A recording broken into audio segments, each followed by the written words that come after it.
আমার পিঠে তেল মালিশ করে দেওয়ার মতো কেউ নেই। আমি ব্যথায় কাতরাচ্ছি, কারণ কিছুক্ষণ আগেই আমার উপর দিয়ে ঝড় গেছে। কারণ কি জানেন? এবার আমি পরীক্ষায় ফেল করছি। এ নিয়ে 3বার এসএসসি দিয়েছি, প্রতিবারই আমার উপর দিয়ে ঝড় যায়। তো এবার ঝড়টা যেমন আমার পিঠে গালে পড়ছে, তার থেকে বেশি পড়ছে আমার মনে। অন্যবারের মতো মার খেলে সান্ত্বনা দেওয়ার মতো নিধি থেকে এবার নিধিও নেই। আজ বাবার সাথে তাল মিলিয়ে নিধিও আমাকে কথা শুনিয়েছে অনেক। আমার মা তো কথাই বলে না আমার সাথে, বলে আমার মতো ছেলে থাকার চেয়ে না থাকাই অনেক ভালো। চলুন দেখে আসি কিছুক্ষণ আগে কি ঘটেছিল আমার সাথে।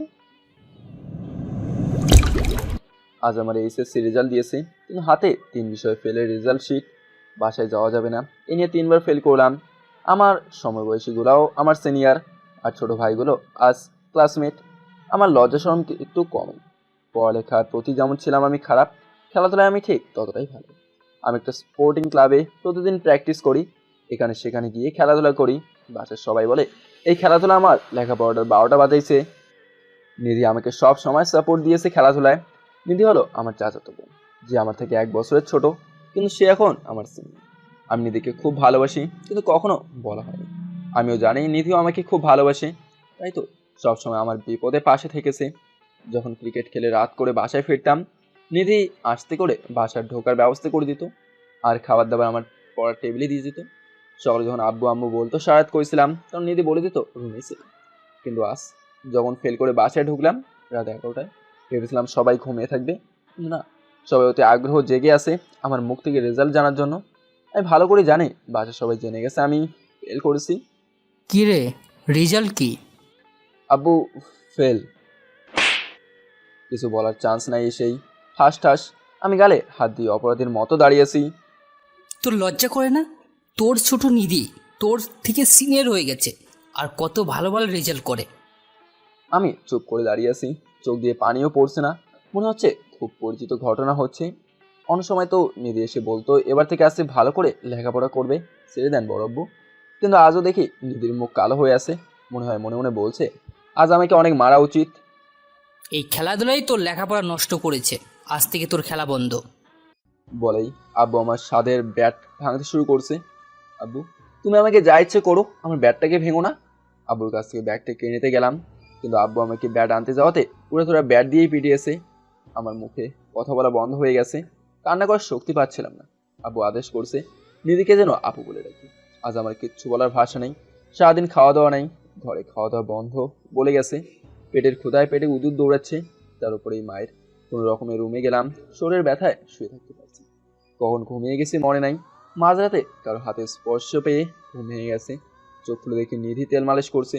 নিধির চোখে পানি। এ নিধি, তুই এখানে? নিধিকে বললাম। আপনি করে বলবি, আর আপু বলে ডাকবি। কি নিধি নিধি করছিস? বলবি নিধি আপু। নিধি কি সত্যি রাগ করেছে না আমার কাছে কেন হয়েছে? সেটা তো আব্বু রাগের জন্য বলেছে। হুম, বলছে। তোর লজ্জা করে না? বারবার পরীক্ষায় ফেল করস। নিধি, তুই কি রেগে আছিস? আগে তো তুমি করে বলতে, আজ তুই তো বাড়ি করছিস, আমাকে আপু বলে ডাকতে বলছিস। তোর খুব কষ্ট হচ্ছে তাই না? বললাম না নিধি আমাকে খুব ভালোবাসে। না রে পাগলি, তুই আসিস তো আমার পাশে, সব কষ্ট দূর হয়ে গেছে। তুমি বারবার কেন ফেল করো? এবার থেকে ভালো করে পড়বা, কথা দাও। নিধি আমার হাত তার হাতে রেখে বলল, নিধি আমি আর পড়ালেখা করবো না রে, আমাকে দিয়ে হবে না। কি বললি? তাহলে সারা জীবন বড় আপু বলে ডাকতে হবে, আর আমি তোর সাথে কথা বলবো না। নিধি কেটে যাওয়া অংশে তেল দিচ্ছিল, তবে একটু জোরে চাপ পড়ছে। ও মা গো! নিধি, তুই কি আমাকে মারতে আসছিস? কি? আমি আসলাম তোমার সেবা করতে, আর তুমি বলো মারতে আসছি? নিধি চলে যাচ্ছে রাগ করে। নিধি পেটে খুব ক্ষুধা, সারাদিন কিছু খায়নি, ব্যবস্থা করে দিতে পারবি প্লিজ? আগে বলবে তো। তুমি উঠে বসো, আমি খাবার নিয়ে আসি। নিধি খাবার আনার জন্য গেল। আসলে নিধি মেয়েটা সব সময় আমার পাশে থেকেছে, আর যদি নিধি না আসতো পেটের ক্ষুধায় মরে যেতাম।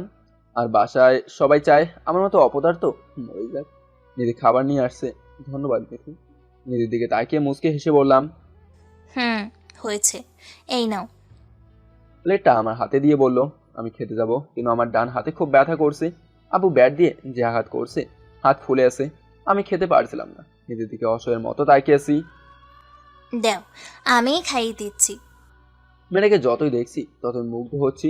মেয়েটা এত ভালোবাসে কেন আমাকে, আর এত বেশি বুঝেই বা কি করে? নিধি আমাকে খাইয়ে দিচ্ছে, আমি খাচ্ছি, আর নিধির দিকে তাকিয়ে আছি। এই মেয়ে যার বউ হবে সে ছেলের জীবন ধন্য, বউ তো আমারই হবে। কিন্তু নিধি তো ভাই হিসেবে ওইসব করতে পারে, তাহলে কি না বলা কথাটা বলে দেবো? খাওয়া শেষ। নিধি, তুই ছাড়া কেউ আমাকে ভালোবাসে না জানিস। তোমাকে সবাই ভালোবাসে, কিন্তু তোমার উপর সবার রাগ রয়েছে। ভালো হয়ে যাও, সবাই ভালোবাসবে। তুই তো ওই খারাপটাকেই ভালোবাসিস। হুম, হয়েছে। ব্যথার মলম লাগিয়ে দিচ্ছি, ঘুমিয়ে পড়ো।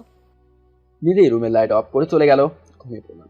খাওয়া শেষ করে সকালে ঘুম থেকে উঠতে পারছিলাম না, শরীরের ব্যথায়। সকাল প্রায় 10টা, কোনোরকম উঠে দাঁড়িয়েছি। পায়েও খুব ব্যথা। খুঁড়িয়ে খুঁড়িয়ে হেঁটে ফ্রেশ হয়ে রুমে শুয়ে আসি। আজকেও আসছে না, নিধিও না। মোবাইলটা খুঁজে পাচ্ছি না। কাল রাতে মায়ের চোটে মোবাইলটা কই পড়ে গেছে কে জানে। নিধিকে ডাক দিই। নিধি, ও নিধি, ওই তো আমার মোবাইলটা কোথায় রেখেছিস? রুম থেকে চিল্লাইয়ে বললাম। ওই অপদার্থ, তুই কাকে তুই তুকারি করছিস? নিধি তোর সিনিয়র, আপু বলে ডাকবি, নয়তো এই বাসা থেকে বের করে দিব। আম্মু তুমিও, তুমি বলো, সবাইকে দিয়ে কি সব কাজ হয়? কি হয় না, চাইলেই সব পারা যায়। দিদি আমার থেকে ছোট, আমি ফেল না করলে তো এক ক্লাস উপরে থাকতাম। লজ্জা করে না তোর? এই নিয়ে 3বার ফেল করছস বলতে? আম্মু, আমি ক্রিকেটার হতে চাই, এটা আমি খুব ভালো করতে পারি। বাধা দিছে কে? কিন্তু লেখাপড়া সবার আগে। কিন্তু মন তো বসে না। শোন আসিফ, তোর জন্য তোর বাবা আমাকে অনেক কথা শোনাচ্ছে। আমি শেষবারের মতো সুযোগ নিয়ে এসেছি, আর আমি কথা দিয়েছি তুই অনেক ভালো কিছু করবি। আম্মুর কথা শুনে নিজেকে অপরাধী মনে হলো। আম্মু কেন আমার জন্য কথা শুনবে? আচ্ছা আম্মু, নিধিকে দেখেছো? নিধি কলেজে গেছে। আম্মু চলে গেল। নিধি এবার ইন্টার দ্বিতীয় বর্ষে। নিধি লেখাপড়ায় খুব ভালো, আর দেখতে পড়ির না কান। কিন্তু নিধি সাজে না, কোনো কারণ ছাড়া। এমনিতেই নিধিকে যেই দেখে সেই পছন্দ করে ফেলে, আর সেজেগুজে আসলে তো চোখ নামানো যায় না। নিধি খুব ভালো গান গায়, যার গানে বাসার সবাই মুগ্ধ। আমাদের পরিবারে চাচা, আব্বু, আম্মু সবাই নিধিকে খুব পছন্দ করে। নিধি হলো সকলের চোখের মণি, আর আমি হলাম সবার চোখের বিষ। আসলে প্রথমবার যখন ফেল করি সবাই বলেছে ব্যাপার না, পরের বার ভালো হবে। লাস্ট 2 বছর আমার জীবন উঠতে বসতে শুধু অপমানিত হতে হয়েছে। নিধির আম্মু মারা গেছে সেই ছোটবেলায়, যখন নিধি ক্লাস 5-এ পড়ে। আর নিধির আব্বু ব্যবসার কাজে দেশের বাইরেই থাকতে হয়, তাই নিধি আমাদের সাথেই থাকে। আম্মু নিধিকে খুব ভালোবাসে, নিজের মেয়ের মতো। নিধি আম্মুকে বড় আম্মু বলেই ডাকে। আমাকেও আমার আম্মু আব্বু এতটা ভালোবাসে না যতটা নিধিকে বাসে। কিন্তু আমার হিংসা হয় না, কারণ নিধিও যে আমাকে খুব ভালোবাসে, আর আমিও। বাসার পরিবেশটা খুব ঠান্ডা হয়ে আছে। আম্মু রুমে খাবার দিয়ে গেছে। খেয়ে ঘুমিয়ে রইলাম কিছুক্ষণ। নিজের মধ্যে কেমন রাগ চলে এসেছে। তবে ভালো করে লেখাপড়া করব। সোজা গিয়ে আব্বুকে বললাম, আব্বু, আপনি আপনার এই অপদার্থ ছেলেকে আরেকবার সুযোগ দিয়ে রাখেন, সে অনেক ভালো করে লেখাপড়া করবে। নিজের মধ্যে এই রাগটা ধরে রাখিস বাবা। আব্বু আমার কথা শুনে মুচকি হেসে বলল। আব্বুর কথা শুনে মন ভালো হয়ে গেছে। নিজে দেখে খুব রাগী চেহারা নিয়ে বাসায় ঢুকছে। সোজা গিয়ে নিজে পেলি, আমিও পিছু নিলাম। নিজে রেগে আছিস কেন, কি হয়েছে? কিছু না। আমি খুব বুঝতে পারছি কিছু একটা হয়েছে। তোর কি টাকা হারিয়ে গেছে? নিজের প্রায় সময় টাকা হারিয়ে যায়, মানে আমি চুরি করি। নিজে ভালো করে জানে এই কাজ আমার। তাই আব্বুর কাছে এসেই নালিশ করবে আর আমার সাথে রাগারাগি। কিন্তু আজ তো টাকা নেই না, আব্বুর কাছেও কিছু বলেনি, তাহলে কি অন্য ব্যাপার? আমাদের এলাকার গুন্ডা ছেলেটা আছে না, রাসেল, এই গুন্ডা আমাকে উল্টোপাল্টা কথা বলেছে। নিধির কথা শুনে মাথায় রক্ত উঠে গেল। তুই বজ একটু। আমি খোঁড়াতে খোঁড়াতে রাসেলের কাছে গিয়ে দেখি বাইকে বসেছি। বন্ধু বান্ধব সবগুলো নিয়ে গেছি, গিয়ে কোনো কথা নাই। যতক্ষণ মন চায় উড়ে ধরা পেটাইছি। রাসেলের বাপে পুলিশ, তাই তার পাখা গজাইছে। রাস্তায় বসে মেয়েদের টিস করে, আজ নিধিকে করছে। রাসেলকে ধরে বেঁধে বাসার সামনে নিয়ে আসলাম। নিধি, এদিকে আয়। নিধিকে ডেকে নিয়ে আনলাম। মাপচা, বল আর কখনো এমন করবি না। রাসেলকে তার চুলে ধরে বললাম, মাফ করে দেন, আর হবে না। শুধু নিধি না, কাউকেই টিস করবি না, যা শালা। ছেড়ে দিচ্ছি। রাসেল দৌড়ে পালাচ্ছে। আব্বু এসে আমাকে কষিয়ে চর মেরে দিল। তুই মারপিট করেছিস? তুই না বলেছিলি ভালো হয়ে যাবি? আব্বু, এই ছেলেটা নিধির সাথে বেয়াদবি করছে, বাজে কথা বলেছে। বাজে কথা বললে ওই ছেলের বাপ মাকে বলতি, পুলিশকে বলতি, বিচার হতো। তাই বলে মারপিট করবি? আব্বু, এই ছেলে শুধু নিধিকে না, এলাকার সব মেয়েদের বিরক্ত করে। এই ছেলের বাপ পুলিশ, তাই যা ইচ্ছে করে বেড়ায়, কেউ কিছু বলারও সাহস পায় না। এই ছেলে যে মেয়েদের বিরক্ত করে তোর কাছে কোনো প্রমাণ আছে? এখন যদি পুলিশ নিয়ে আসে? আব্বু কথাটা বলতে দেরি, রাসেল তার বাপকে নিয়ে হাজির। আমার ছেলেকে মেরেছে কে? আঙ্কেল, আমরা সবাই মেরেছি। কেন মেরেছো? রাসেল যেমন খারাপ তার আব্বু তেমনই ভালো। এলাকার সবাই জানে আঙ্কেল হলো এলাকার সৎ পুলিশ অফিসার, কিন্তু নিজের ছেলেটা যে এতটা খারাপ হয়ে গেছে নিজেও জানি না। কারণ রাসেলের বিরুদ্ধে প্রতিবাদ করার জন্য কেউ কিছু বলেনি, কিন্তু আজ যখন নিধির সাথে করছে আমি এটা স্যার কোনো মতেই দিতে পারি না। আঙ্কেল, আপনার ছেলে রাস্তায় দাঁড়িয়ে মেয়েদের বিরক্ত করে, বাজে কথা বলে। না আব্বু, আমি এমন করিনি। আঙ্কেল, আপনি প্রমাণ চান তো প্রমাণ দেখাতে পারি। কি প্রমাণ? এই যে নিধি, আমার চাচাতো বোন, কলেজ থেকে বাসায় ফিরছিল, আপনার ছেলে বাজে কথা বলেছে। কে নিধি বল। নিধিকে বলতে বললাম। নিধি প্রথম থেকে সব খুলে বলছে, আর কয়েকটা মেয়েও এসেছে, ওরাও রাসেলের বিরুদ্ধে বলেছে। তুমি আমার ছেলের আসল রূপ ধরিয়ে দিয়েছো। পুলিশ আঙ্কেল আমার কাঁধে হাত রেখেই বলল, আঙ্কেল আমিও সরি, আমার আসলে আপনাকে প্রথমে জানানো উচিত ছিল। আমার ছেলে বলে বলছি না, যাকে দেখবা মেয়েদের বিরক্ত করছে সোজা থানায় নিয়ে আসবা। আঙ্কেল মানুষটা আসলেই অনেক ভালো। রাসেলকে নিয়ে চলে গেল। আব্বু কিছু না বলে বাসার ভেতরে ঢুকে গেছে, যে যার মতো চলে যেতে লাগলো। আমিও রুমে গিয়ে গায়ে লিয়ে বসে আছি। নিধি রুমে আসলো।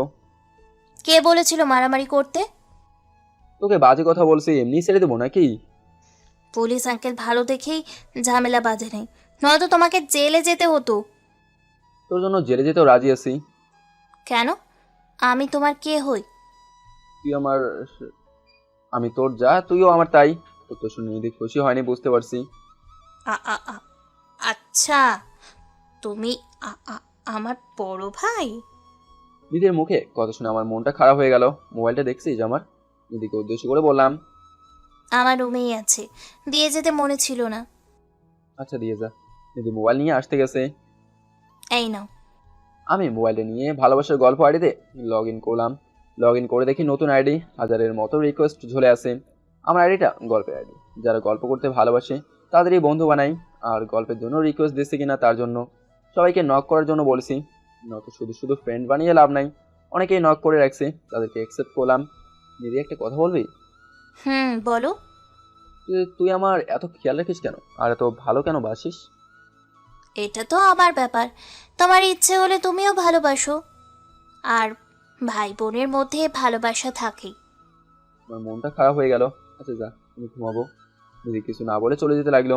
আমি আবার গল্প লেখা শুরু করে দিয়েছি। আইডিটা সিক্রেট, তাই নিধি জানে না। এই আইডিতে নিধিকে নিয়ে গল্প লিখে যাচ্ছি। রাত তখন 9টা হবে, ঘুমানোর জন্য প্রস্তুতি নিচ্ছি। হঠাৎ নিধির মেসেজ আমার নতুন আইডিতে। গল্পটা কেমন, পরিচিত মনে হচ্ছে? এই রে, ধরা পড়ে গেলাম না তো। গল্প মানুষের জীবন থেকে নেওয়া, মিলে যেতেই পারে। না না, গল্পের সাথে মেয়েটার আমার চরিত্রের সাথে মিলে যাচ্ছে, আবার নামটাও।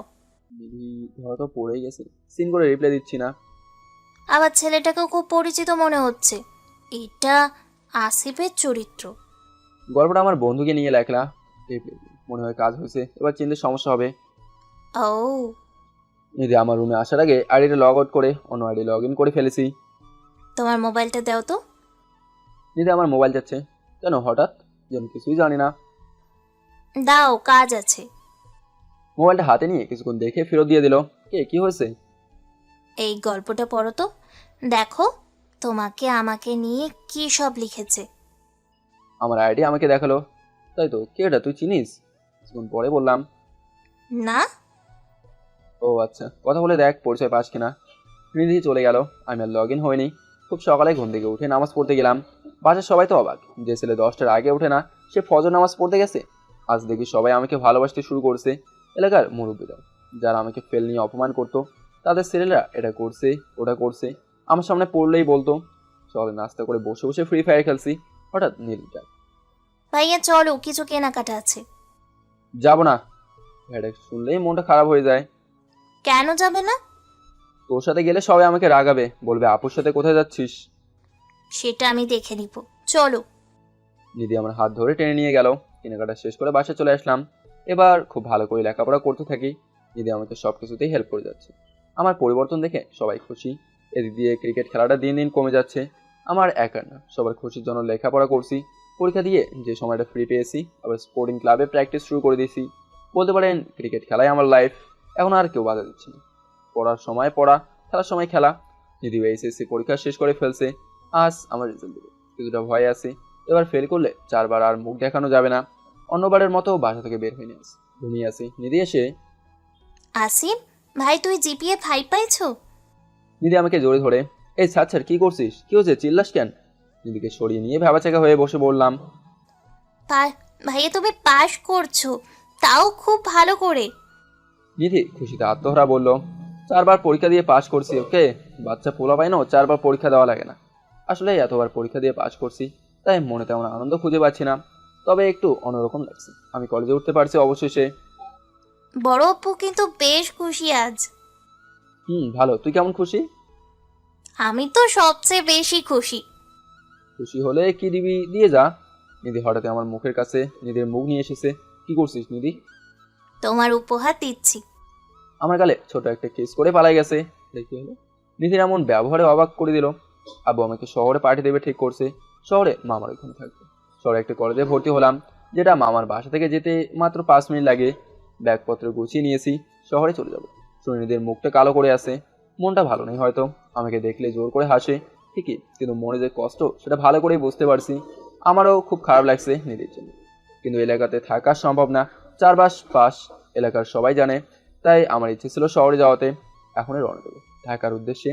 নিধিকে খুঁজে পাচ্ছি না। খুঁজতে খুঁজতে ছাদে গেলাম। নিধি ছাদের এক কোণে আনমনে আকাশের দিকে তাকিয়ে আছে, বারবার চোখ মুছছে। তাহলে কি নিধি কান্না করছে? নিধি, ভাইয়া বলো। চোখের পানি লুকানোর চেষ্টা করলো। কাঁদছিস কেন পাগলি? শহরে গিয়ে আমাকে ভুলে যাবে না তো? নিধি কান্না সরে বলল, না রে পাগলি, তোকে কখনো ভোলা যাবে? তুই তো আমার রক্তের সাথে মিশে গেছিস। আমার চোখও ভিজে গেছে প্রায়। তুমি আমাকে ফোন দিবা, মেসেজ করবা। আমাকে জোরে ধরে বলল, দিব। তোর রেজাল্ট কেমন হয়েছে জানাস কিন্তু। নিধিকে ছেড়ে নিচে চলে আসছি, নিধিও আসছে। নিজের খেয়াল রাখো। তুইও রাখিস। আম্মু আব্বুকে সালাম করে ঢাকার উদ্দেশ্যে রওনা দিলাম। বাসে বসে আছি, বাসের সিটটা খালি পড়ে আছে। আর মনে নিধিকে ভাবছি, নিধির ভালোবাসা খুব মনে পড়ছে। হঠাৎ করে কোথা থেকে যেন 3-4টা মেয়ে বাসে এসে পড়লো। বাসে 3টা সিট ফাঁকা ছিল, আমার পাশেরটা আর পেছনে 2টা। পেছনে 2জন আমার পাশে, একজন বসে পড়ছে। মেয়েগুলোর মধ্যে যে সবচেয়ে সুন্দরী মেয়েটা, সেই মেয়েটাই পাশে বসেছিল। দেখে বোঝা যাচ্ছে খুব স্মার্ট। তাদের বক বকানিতে চলছে গাড়ি। যত এগোচ্ছে ঢাকার দিকে, তাদের বক বকানের পরিমাণও বেড়ে চলছে। আমি নিতর হয়ে কানে হেডফোন লাগিয়ে চোখ বন্ধ করে গান শুনছি। হঠাৎ হেডফোনটা কে যেন খুলে ফেলছে। এত পাশের স্মার্ট মেয়েটা। কি ব্যাপার, তোমাকে কখন থেকে ডাকছে, তুমি শুনছো না কেন? আমি কিছু না বলে আবার কানে হেডফোন গুঁজে দিলাম। এবার দেখি রেগে মেগে হেডফোনটা আবার খুলে ফেলছে। আমি দেখতে পুরো কিউটের ডিব্বা, শুধু লেখাপড়ার জন্য পিছিয়ে। এলাকায় যতটা প্রেম করছি, পরে দেখা গেছে প্রেমিকা আমার সিনিয়র। ভাব দেখাচ্ছ খুব। ভাব দেখাবো কেন? আর আপনি আমাকে তুমি তুমি করছেন কেন? অপরিচিত লোকদের সাথে কিভাবে কথা বলতে হয় জানেন না? তাহলে এত ডাকছে কিন্তু কোনো রেসপন্স করছো না কেন? যে মেয়ে অপরিচিত কারোর সাথে কিভাবে কথা বলতে হয় তাও জানে না, তার সাথে কিসের কথা? চিনে না, জানে না, তুমি তুমি করছে। সরি, আপনি কোথায় যাচ্ছেন? মেয়েটা নিজের ভুল বুঝতে পারছি। বলার আর প্রয়োজন মনে করি না। আমাকে এই গান শুনতে দেন। কারণ হেডফোন লাগিয়ে নিলাম। শুনছি শহরের মেয়েরা ধান্দাবাজ হয়। এই, আপনার সমস্যা কি? মেয়েটা আবার হেডফোন খুলে বলল, আপনার সমস্যা কি? জীবনে কখনো এমন কিউট ছেলে দেখেন নাই? শুধু শুধু বিরক্ত করছেন কেন? রেগে মেগে বললাম, আমি চাই না শহরের মেয়েদের পাল্লায় পড়তে। কি এত বড় কথা? তোর কপাল ভালো, মাইশা তোর সাথে কথা বলতে চেয়েছে। পিছন থেকে একটা মেয়ে বলে উঠলো, তাহলে মেয়েটার নাম মাইশা? আমার পাশে বসা মেয়েটা, মানে মাইশার মুখ লাল হয়ে গেছে আমরা অপমানের কারণে। কেন?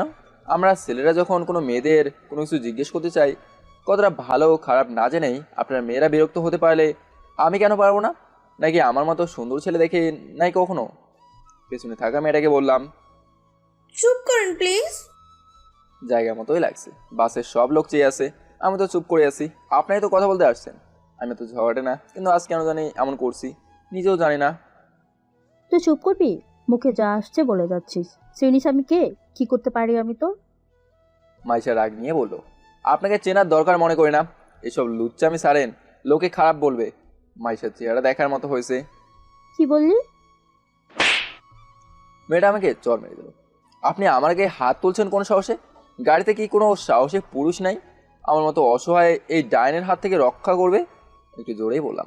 এমনি চরের পর আমাদের কাহিনী দেখে যাচ্ছে সবাই, কিন্তু কেউ কিছু বলছে না। তোর সাথে ভালো ব্যবহার করছি, ভালো লাগে নাই তোর? হ্যাঁ, এবার দেখবি মাইশা কি জিনিস। আগে ঢাকা চল। মেয়েটা আমাকে ছেড়ে দিচ্ছে। কি? আপনি আমাকে কিডন্যাপ করে নিয়ে যাবেন, তারপর উল্টাপাল্টা কাজ করবেন? বাসায় বাপ ভাই থাকলে হয়তো এমন চিন্তা করতে পারতেন না। আমি খুব অতিরিক্ত বলে যাচ্ছি, মেয়েদের গায়ে হাত তোলা যাবে না, কথায় ছুরি মারতে হবে। তুই তো দেখি যা ইচ্ছে বলে যাচ্ছিস, একটু পর চিন্তাও করতে পারবি না তোর সাথে কি কি হতে যাচ্ছে। মাইশা রেগে মেয়েকে বলল, আপনাকে লজ্জা করে না এইসব বলতে? কিসব বলছি সব টের পাবি। মাইশা মোবাইলটা হাতে নিয়ে কাকে যেন আসতে বললো, তো একটা মেয়ে কণ্ঠ শোনা গেল। আমি এসব ভয় করি না, বাস থামলেই ভাগমো। আর আজ যেই ডোজ দিছি কয়েক মাস ভুলতে পারবো না। গাড়ি থেমে গেছে, কিন্তু নামতে পারছে না। মেয়েগুলো আমাকে যেতে দিচ্ছে না, কি আর করার, যা হবার হবে। মামাতো বোন নীলা আপু আমাকে নিতে আসবে বলেছিল, ফোন দেই। হ্যালো আপু, কই তুমি? কয়েকটা মেয়ে আমাকে বাসের ভিতর আটকে রেখেছে, আবার কাকে যেন আসতে বলছে। কথা শেষ হওয়ার আগেই মোবাইলটা ছিনিয়ে নিয়েছে। বাসে আরও 5-7 জন ডানা কাটা পড়ে উঠছে, কিন্তু সবার হাতে লাঠি। এবার তো ভয়ে কলিজা শুকিয়ে গেছে। আপু আমি সরি, বুঝতে পারি নাই আপনি এত বড় গুন্ডা। আপনাকে দেখলে বোঝাই যায় না আপনি এত খারাপ টাইপের মেয়ে, দেখতে পুরো হুড়পড়ি। যদি জানতাম আপনি গুন্ডা তাহলে এমন করতাম না, সত্যি। ওই শালারে হিট কর। মাইশা, মানে যার জন্য এত ঝামেলা, আমাকে মারতে যাবে এমন সময় নীলা আপুর এন্ট্রি করছে। এই দাঁড়া। দৌড়ে এসে মেয়েগুলোরে সরিয়ে দিয়ে দিয়েছে। আপু আমাকে এই ডাইনিগুলো থেকে বাঁচাও। তোরা এখানে? নীলাপু তুমি এখানে? নীলা আপু মেয়েগুলোকে বলল, তোমরা আমার ভাইকে মারতে এসেছো? আপু আমরা তো জানতাম না এটা তোমার ভাই। তাই বলে একটা ছেলেকে এতজন মিলে মারতে হবে? বাসায় চলো। আপু আমাকে সেখান থেকে নিয়ে গেল। আপুর রিয়েকশনটা বুঝলাম না, আমাকে এভাবে মারতে যাচ্ছিল। আপু কই পুলিশ দেখবে না, উল্টা আমাকে নিয়ে খুব শান্তভাবেই চলে আসলো। মেয়েগুলো কি আপুর বান্ধবী? তা তো হতে পারে না, কলেজের ছোট বোন। আপু আমাকে একটা রিক্সায় নিয়ে যাচ্ছে। আপু মেয়েগুলোকে তুমি চেনো কিভাবে? আমরা একই মহল্লায় থাকি তাই। নীলা আপু বলল, ও আচ্ছা, তাই মেয়েগুলো কি কিছু বলো নাই? রাতে সব কথা শুনে বিচার হবে। আব্বু আম্মুকে কিন্তু কিছু বলিস না। আচ্ছা ঠিক আছে। এখন মামার বাসার নিচে আছি। মামার বাসায় ঢুকে দেখি মামা টিভিতে অধিক উত্তেজনার সাথে খেলা দেখছে, সাথে সাজিদ বসে আছে। আসিফ ভাইয়া কেমন আছো? সাজিদ আমাকে দেখে দৌড়ে আসলো। এই তো ভালো, তুই? মামার কাছে গিয়ে, মামা কেমন আছেন? ভালো আশিফ, তুই কেমন আছিস? মামা আমাকে জোর ধরে বলল, ভালো মামা। মামানি কই? তোর মামুনি তোর জন্য মজার মজার রান্না করেছে আজ, বল আসতে কোনো সমস্যা হয়নি তো? মামা আমার কাঁধে হাত রেখে বলল, হয়েছে মামা, মানে মামা আপনি জানেন একটুর জন্য বেঁচে আসছি। আপু আমার দিকে তাকালো, ইশারা দিয়ে বলল যেন না বলি। কি হয়েছে? না আব্বু, কিছু না।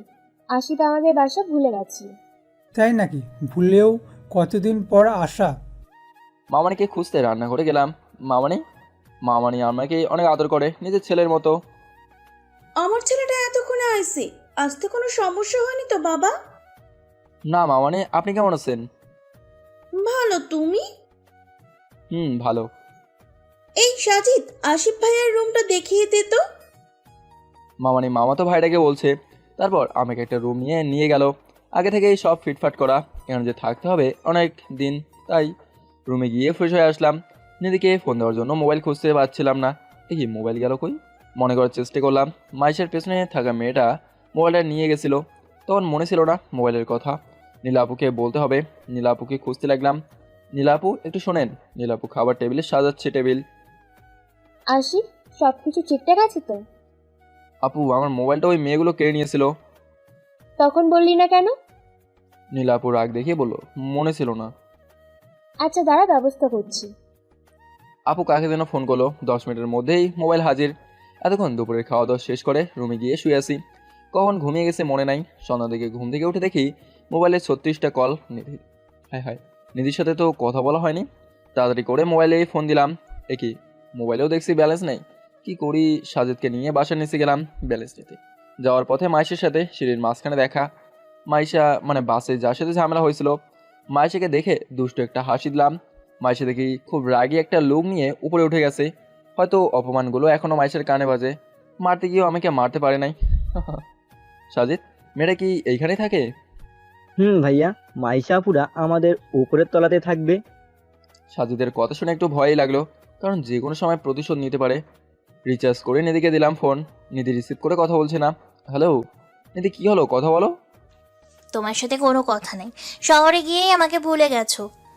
নিধি অভিমানে সরিয়ে বলল, কি বলছিস নিধি? আমি তো এসেই ফোন দিতাম, কিন্তু মনে ছিল না। তাহলে আমি যে এতগুলো কল দিলাম তখন কোথায় ছিলে? খুব ক্লান্ত ছিলাম, তাই ঘুমিয়ে গেছিলাম। আচ্ছা, বড় আম্মু বড় আব্বু কত টেনশন করছিল ভালোভাবে গেছো কিনা। প্রথমে তোমাকে না পেয়ে মামাকে ফোন দেয়, তারপর জানতে পারি তুমি ঘুমিয়ে। তাহলে তুই ইচ্ছে করেই ফোন দিসনি? আচ্ছা ঠিক আছে, আম্মুর কাছে দে। আম্মু আব্বুর সাথে কথা বলে রেখে দিলাম। বাসে যাওয়ার পর নীলা আপুর ডাক। ছাদে চল। কেন আপু? চল দেখবি। ছাদে গিয়ে দেখি সবগুলো মেয়ে ছাদে বসে আড্ডা দিচ্ছে। আমি ভয়ে থমকে দাঁড়াই, সবগুলো একসাথে কেন? মেয়েগুলোকে দেখে কলিজা শুকিয়ে যাওয়ার উপক্রম, কিন্তু নিজেকে সামনে নিলাম, কারণ পাশে যে নীলা আপু দাঁড়িয়ে। আয় এদিকে বস। নীলা আপু আমাকে বসতে বললো তাদের সাথে। আপু, মেয়েগুলোকে দেখলে আমার ভয় করে, আমি নিচে যাই। আমার ভাই মেয়েদের ভয় পাবে? ছি, ভয় নাই বস, আমি আছি তো। নীলা আপু আমাকে টেনে বসিয়ে দিল তার পাশে। মাইশা আমার দিকে তাকাচ্ছে, কিন্তু এমনভাবে তাকাচ্ছে যেন কাঁচাই খেয়ে ফেলবে। ওকে মাইশা, তাহলে তুমি বলো, আজ বাসে কি হয়েছিল? আসিফকে কেন মারতে যাচ্ছিলে? নীলা আপু মাইশাকে বললো। আপু শোনো, আমি বলি। আমি বললাম, না, আগে মাইশা বলো। আপু, আমি আর তিথি আর সাদিয়া নানুর বাসা থেকে ঢাকা ফিরছিলাম। আমি এই ছেলেটার সাথে বসেছিলাম। আমি ছেলেটাকে জিজ্ঞেস করলাম কোথায় যাচ্ছে, কিন্তু সে আমার কথার কোনো উত্তর দিচ্ছিল না। তাই কানে দেওয়া হেডফোনটা টান মেরে খুলে ফেলি, কিন্তু ছেলেটা আমার সাথে সবার সামনে এমন খারাপ ব্যবহার করেছে বলার মতো না।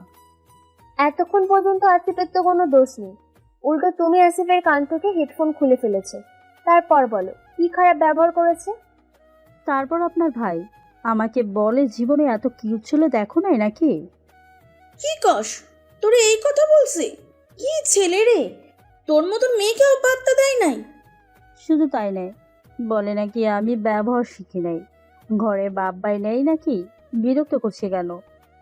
মনে হয় মাইশের কোনো দোষ নেই যেভাবে বিচারগুলো দিচ্ছে। আচ্ছা, বুঝতে পারছি, মাইশা অপমান বোধ করেছে আসিফের কথাগুলো।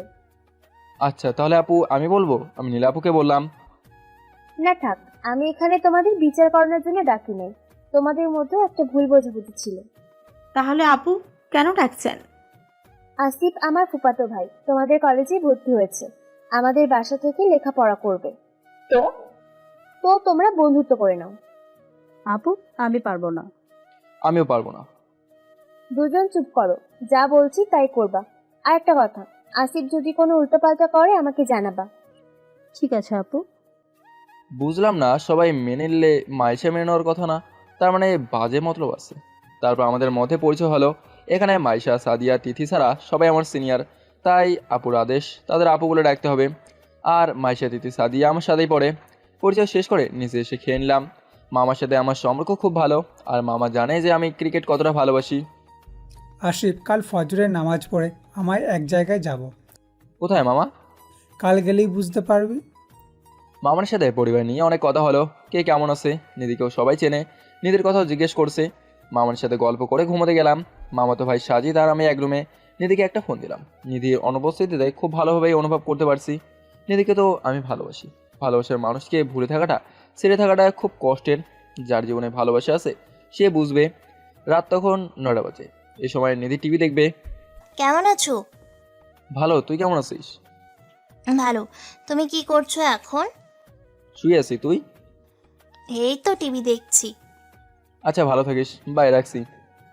ভাইয়া খাওয়া হয়েছে? তোর? না, তোমার কথা খুব মনে পড়ছে। নিধির কথা শুনে খুব খারাপ লাগছে, কারণ আমারও তো নিধিকে খুব মনে পড়ছে। আমারও রে। আচ্ছা ভাইয়া, বড় আম্মু ডাকছে, পরে কথা হবে। নিধি ফোনটা রেখে দিল। নিধিরও আমাকে মনে পড়ছে, খুব জানতে ইচ্ছে করে নিধিও কি আমাকে ভালোবাসে। সাজিদ ফ্রি ফায়ার গেম খেলছে, এই খেলাটা আমিও ভালো পারি। আমরা দু ভাই অ্যাড হয়ে খেলতে লাগলাম। ভাইয়া, তুমি এখন ক্রিকেট খেলো না? খেলি, কিন্তু তেমনভাবে খেলা হয় না। তুই খেলিস? আমি একটা স্পোর্টিং ক্লাবে খেলা শিখছি। খুব ভালো। তুমি চাইলে তো আমাদের ক্লাবে ভর্তি হতে পারো। আজই তো আসলাম, দেখা যাক। হঠাৎ নীলা আপুর আগমন। রাত তখন 11টা। আপু হয়তো পড়া শেষ করে আড্ডা দিতে আসছে। কিরে, তোরা এখনো ঘুমাসনি? না আপু, আসো আড্ডা দেই। কি আড্ডা দিবে এত রাতে? তোরা না ঘুমিয়ে মোবাইল টিপছিস? মোবাইলগুলো দে, সকালে নিয়ে যাবি। নীলা আপু মোবাইল নিয়ে গেল। ভেবেছি এখানে শাসন করার কেউ থাকবে না, মামা তো বন্ধুর মতোই, শাসনের প্রশ্নই ওঠে না। কিন্তু নীলা আপু তো দেখি শাসনের মাস্টারই নিছে। কোনো মতো ঘুমিয়ে পড়লাম। খুব সকালে ফজরের নামাজ পড়ে মামার সাথে কোথাও যেন যাচ্ছি। দেখি মামা আমাকে একটা স্পোর্টিং ক্লাবে নিয়ে এসেছে। মামা এখানে কেন নিয়ে এসেছেন? আমি জানি তুই অনেক ভালো ক্রিকেট খেলিস, কিন্তু গ্রাম থেকে তোর প্রতিভা জাগ্রত করা যাবে না, তাই তোকে এখানে ভর্তি করব। মামা এখানে তো ক্রিকেট বল দিয়ে খেলে, আমি তো ট্যাপ টেনিস খেলছি। সমস্যা নেই, কয়েকদিন খেললি ঠিক হয়ে যাবে। জানিস এখান থেকে অনেক প্লেয়ার ভালো ভালো জায়গায় চান্স পাইছে। আমিও একসময় এখানে খেলতাম। ও আচ্ছা। ক্লাবে ভর্তি হয়ে মনটা আনন্দে নেচে উঠছে। মামা আমাকে ক্রিকেটের সবগুলো সরঞ্জাম কিনে দিয়েছে। আমরা বাড়ি ফিরছি। মামা আমার স্বপ্নকে এত কাছে নিয়ে আসবে ভাবতেই পারে নাই। বাড়িতে তো কেউ চাইতো না আমি ক্রিকেট খেলি। আজ কলেজেও যেতে হবে, ক্লাস শুরু 10টায়। কিন্তু বাসায় যেতেই আমাদের 8টা বেজে গেছে। ফ্রেশ হয়ে খাওয়া দাওয়া করে কলেজে যাব, কিন্তু প্রথম দিন কে নিয়ে যাবে? কলেজে তো চিনি না আমি। বাসায় আসার পর নীলাপুর রাগারাগি, কিন্তু মামার সাথে। আব্বু, তুমি এটা কি করলা? তুমি জানো না আশিফ এই ক্রিকেট খেলার জন্য লেখাপড়ার 12টা বাজাইছে? আবার তুমি ক্লাবে ভর্তি করিয়ে ব্যাট ট্যাট সব কিছু কিনে দিয়েছো। নীলা তুই জানিস না মা, আশিফ অনেক ভালো খেলে, দেখবি সে ভালো কিছু করে দেখাবে। মামা তো একসময় খেলতো, হয়তো এটাই তার ভালোবাসা। ভর্তি করিয়েছো ভালো কথা, যদি লেখাপড়ার কোনো ক্ষতি হয় এইসব ব্যাট প্যাট গ্লাভস সব কিছু পুড়ে ফেলবে। নীলাপুর অনেক রাগ, যা বলে তাই করবে, কাউকে এক চুল ছাড় দেবে না। ঠিক আছে আপু, আমি রাজি। আমি ভালোভাবে খেলাধুলা করব, পাশাপাশি লেখাপড়া চালিয়ে নেব। কি বললি? পড়াশোনা খেলাধুলার পাশাপাশি করবি? এই খেলা বন্ধ। ভুল কিছু বলে ফেলেছে মনে হয়। আপু আগুন হয়ে গেছে। ও সরি আপু, ভালোভাবে পড়াশোনা করব, পাশাপাশি খেলাধুলা করব। আচ্ছা ঠিক আছে, ফ্রেশ হয়ে খেয়ে নে, কলেজে যেতে হবে। আপুর কথা মতো ফ্রেশ হয়ে খেয়ে নিলাম। কলেজ যাওয়ার জন্য প্রস্তুতি নিচ্ছি। আজ আমার কলেজের প্রথম দিন। কলেজ চিনি না, কীভাবে যাব আপুকে বলে গিয়ে? আপু কলেজ তো চিনি না। মাইশাকে বলে দিয়েছি যাওয়ার সময় তোকে নিয়ে যাবে। আপুর কথা শুনে বুকটা কেঁপে উঠলো ভয়ে। আপু মাইশাস ঠিক আমার উপর প্রতিশোধ নিয়ে চলবে। তুমি শুধু চিনিয়ে দিয়ে আসলেই হবে, মাইশার সাথে যাব না। আরে বোকা, মায়েশা এত খারাপ মেয়ে না, তোরে কিছু করবে না দেখিস। আর কিছু করলে তো আমি আছি। আচ্ছা আমার জন্য দোয়া করো যেন সহি সালামত ফিরে আসতে পারি। আবুকে বললাম। এমন সময় মাইশার আগমন। নীলাবু, আসিফ কই, রেডি হয়েছে? মাইশার শোর এভাবে পাল্টে গেল কেন? মনে হচ্ছে খুব আগ্রহের সাথে আসছে, কিছু তো সমস্যা আছেই। দেখলি মায়েশা কেমন সব ভুলে তোকে নিতে এসেছে। আপু অতি ভক্তি চোরের লক্ষণ। আচ্ছা চলো আসিফ, দেরি হয়ে যাচ্ছে। আমি কিছু বলছি না, তাই কি আছি নীলাপুর দিকে অসহায়ের মতো। ওই, এখন কিন্তু আমরা পরিচিত, তুমি বলতে পারি। চলো, নিচে সাদিয়ে তিথি অপেক্ষা করছে। আমি যেতে শুরু করলাম। আসি। হুম। তোর মোবাইলটা, কলেজে কোনো গন্ডগোল করিস না, ঠিক আছে? কাল রাতে মোবাইল নিয়েছিলে, এখন দিছে। মাইশার দিকে সাথে যাচ্ছি, সাথে মোবাইলে তাকিয়ে দেখি, খুলে দেখি নিধির অনেকগুলো মেসেজগুলো সিন করে দেখলাম লেখা আছে, সকাল থেকে ট্রাই করছি, মোবাইল বন্ধ কেন? ভাইয়া, তুমি কি ভুলে গেছো? আরও কত কি। মেয়েটা মনে হয় আমার ছাড়া থাকতে কষ্ট পাচ্ছে। ফোন দিয়ে দেখি রিং হচ্ছে। হ্যালো, কে? নিধি কি আমাকে চিনতে পারছে না নাকি? কে নিধি, ভাব নিচ্ছিস নাকি? তুমি বেঁচে আছো তাহলে? ভাবছি শহরে গিয়ে নিখোঁজ হয়ে গেছো। কেন রে? সকাল থেকে ট্রাই করছি, কিন্তু কোনো খবর নেই, বাধ্য হয়ে মেসেজ দিলাম। আরে মোবাইলটা নীলাপু রাতে নিয়ে গিয়েছিল, জানিস তো নীলাপু কত রাগী। হুম। আচ্ছা কলেজ যাচ্ছি, পরে কথা হবে। নিধির সাথে কথা বলে মনটা অনেক ফ্রেশ লাগছে। প্রথমে মায়ের সাথে যেতে অস্বস্তি লাগলেও এখন স্বস্তি লাগছে। কলেজে হেঁটে যাচ্ছি, যেতে মাত্র 5 মিনিট লাগবে শুনছি, কিন্তু মাইশা, সাদিয়া, তিথি কেউ আমার সাথে কিছু বলছে না, নিজেদের মতো কথা বলে যাচ্ছে। মনে হচ্ছে আমাকে চেনেই না। মাইশা, আমি মাইশাকে ডাক দিলাম। ওরা কিছুটা গতি কমিয়ে আমার বরাবর হয়েছে। কি বললেন? আর আপনি আমার নাম জানেন কি করে?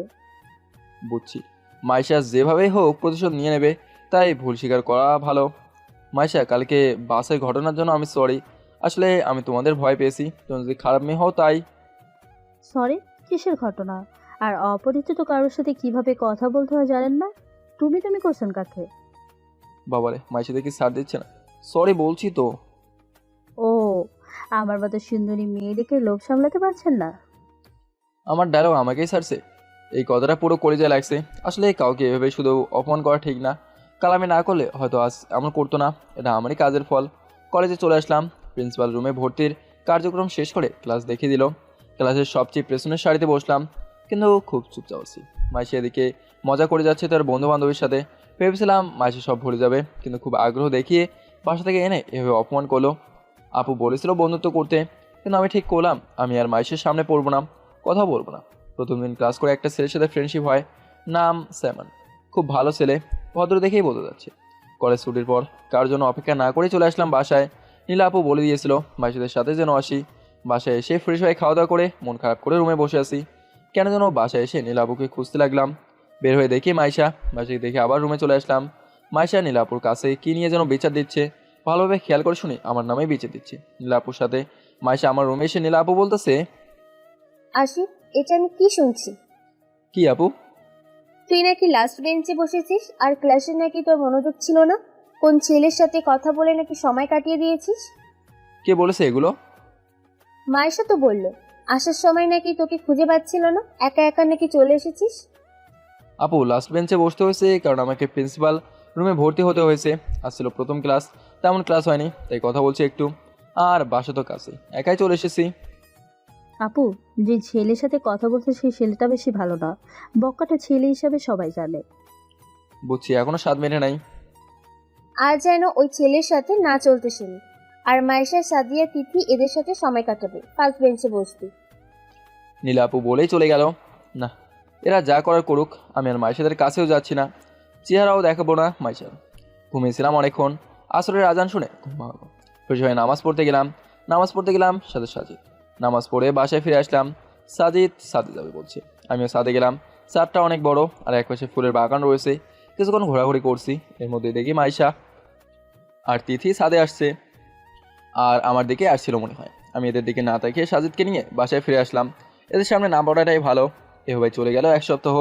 সকালে উঠে এক্সারসাইজ করে কিছুক্ষণ প্র্যাকটিস করে 8টায় বাসায় ফিরে ফ্রেশ হয়ে কলেজে যাওয়া। মাইশা আমার জন্য দাঁড়ালেও আমি কোনো কথা না বলে সোজা হাঁটতে থাকি। কলেজেও মাইশের সাথে কোনো কথা বলি না, স্যামনের সাথে চলাচল করি। স্যামন আসলে খারাপ ছেলে না, অনেক ভালোই ছেলে। বাসায় একাই চলে আসি। বিকেলে ক্লাবের মাঠে খেলা থাকে, খেলাধুলা করে আস্তে আস্তে মাগরিবের আজান দিয়ে ফেলে। আমি ভালোভাবে মাইশেদের থেকে দূরে থেকে চলছি। এই 1 সপ্তাহ সাদেও যায়নি। মাঝে কয়েকদিন আপুর সাথে এটা সেটা নিয়ে বিচার দিত, কিন্তু 2 দিন ধরে আর বিচার আসছে না। আমি আর স্বস্তি ফিরে পেলাম। আর সাদে গেলাম কিন্তু সন্ধ্যার দিকে। এই সময় কেউ থাকে না এখানে, কিন্তু কোথা থেকে যেন মাইশের আগমন। এই ছেলে, সমস্যা কি? এড়িয়ে চলছো কেন? মাইশা আমার চলে আসার পথ আটকে বলল, কই না তো, এড়িয়ে চলবো কেন? এই তো দেখছি কয়েকদিন ধরে তুমি আমার দিকে তাকাওই না, কিছু বলতে চাইলে রেসপন্স করো না। আমি কিছু বলছি না। বিকেলে ছাদেও আসো না, এই সময় আমি ছাদে আসি তাই? আমার পর প্রতিশোধ নেওয়া শেষ হয়েছে। কিসের প্রতিশোধ? ওই দিনের ঘটনার পর আমি তোমাকে সরি বলেছিলাম, তারপরও নীলা আপুকে তুমি ভুলভাল তথ্য দিয়েছো। পরে আপু আমার সাথে রাগারাগি করছে, তাই ঠিক করেছি তুমি আমার বন্ধু হওয়ার যোগ্য না। এক নাগারে কথাগুলো বলে গেলাম। আসলে আমি বুঝতে পারিনি, চলো আমরা নতুন করে ফ্রেন্ড হই। মাইশা হাতটা বাড়িয়ে দিয়েছে। সরি, আমি কোনো মেয়ের সাথে ফ্রেন্ডশিপ করব না। কেন? এটা আমার ইচ্ছে। ও আচ্ছা, তোমার অনেক ভাব তাই না? যা মনে করো। আমাকে যেতে দাও। আমি নিচে চলে আসলাম। রুমে এসে পড়তে বসলাম।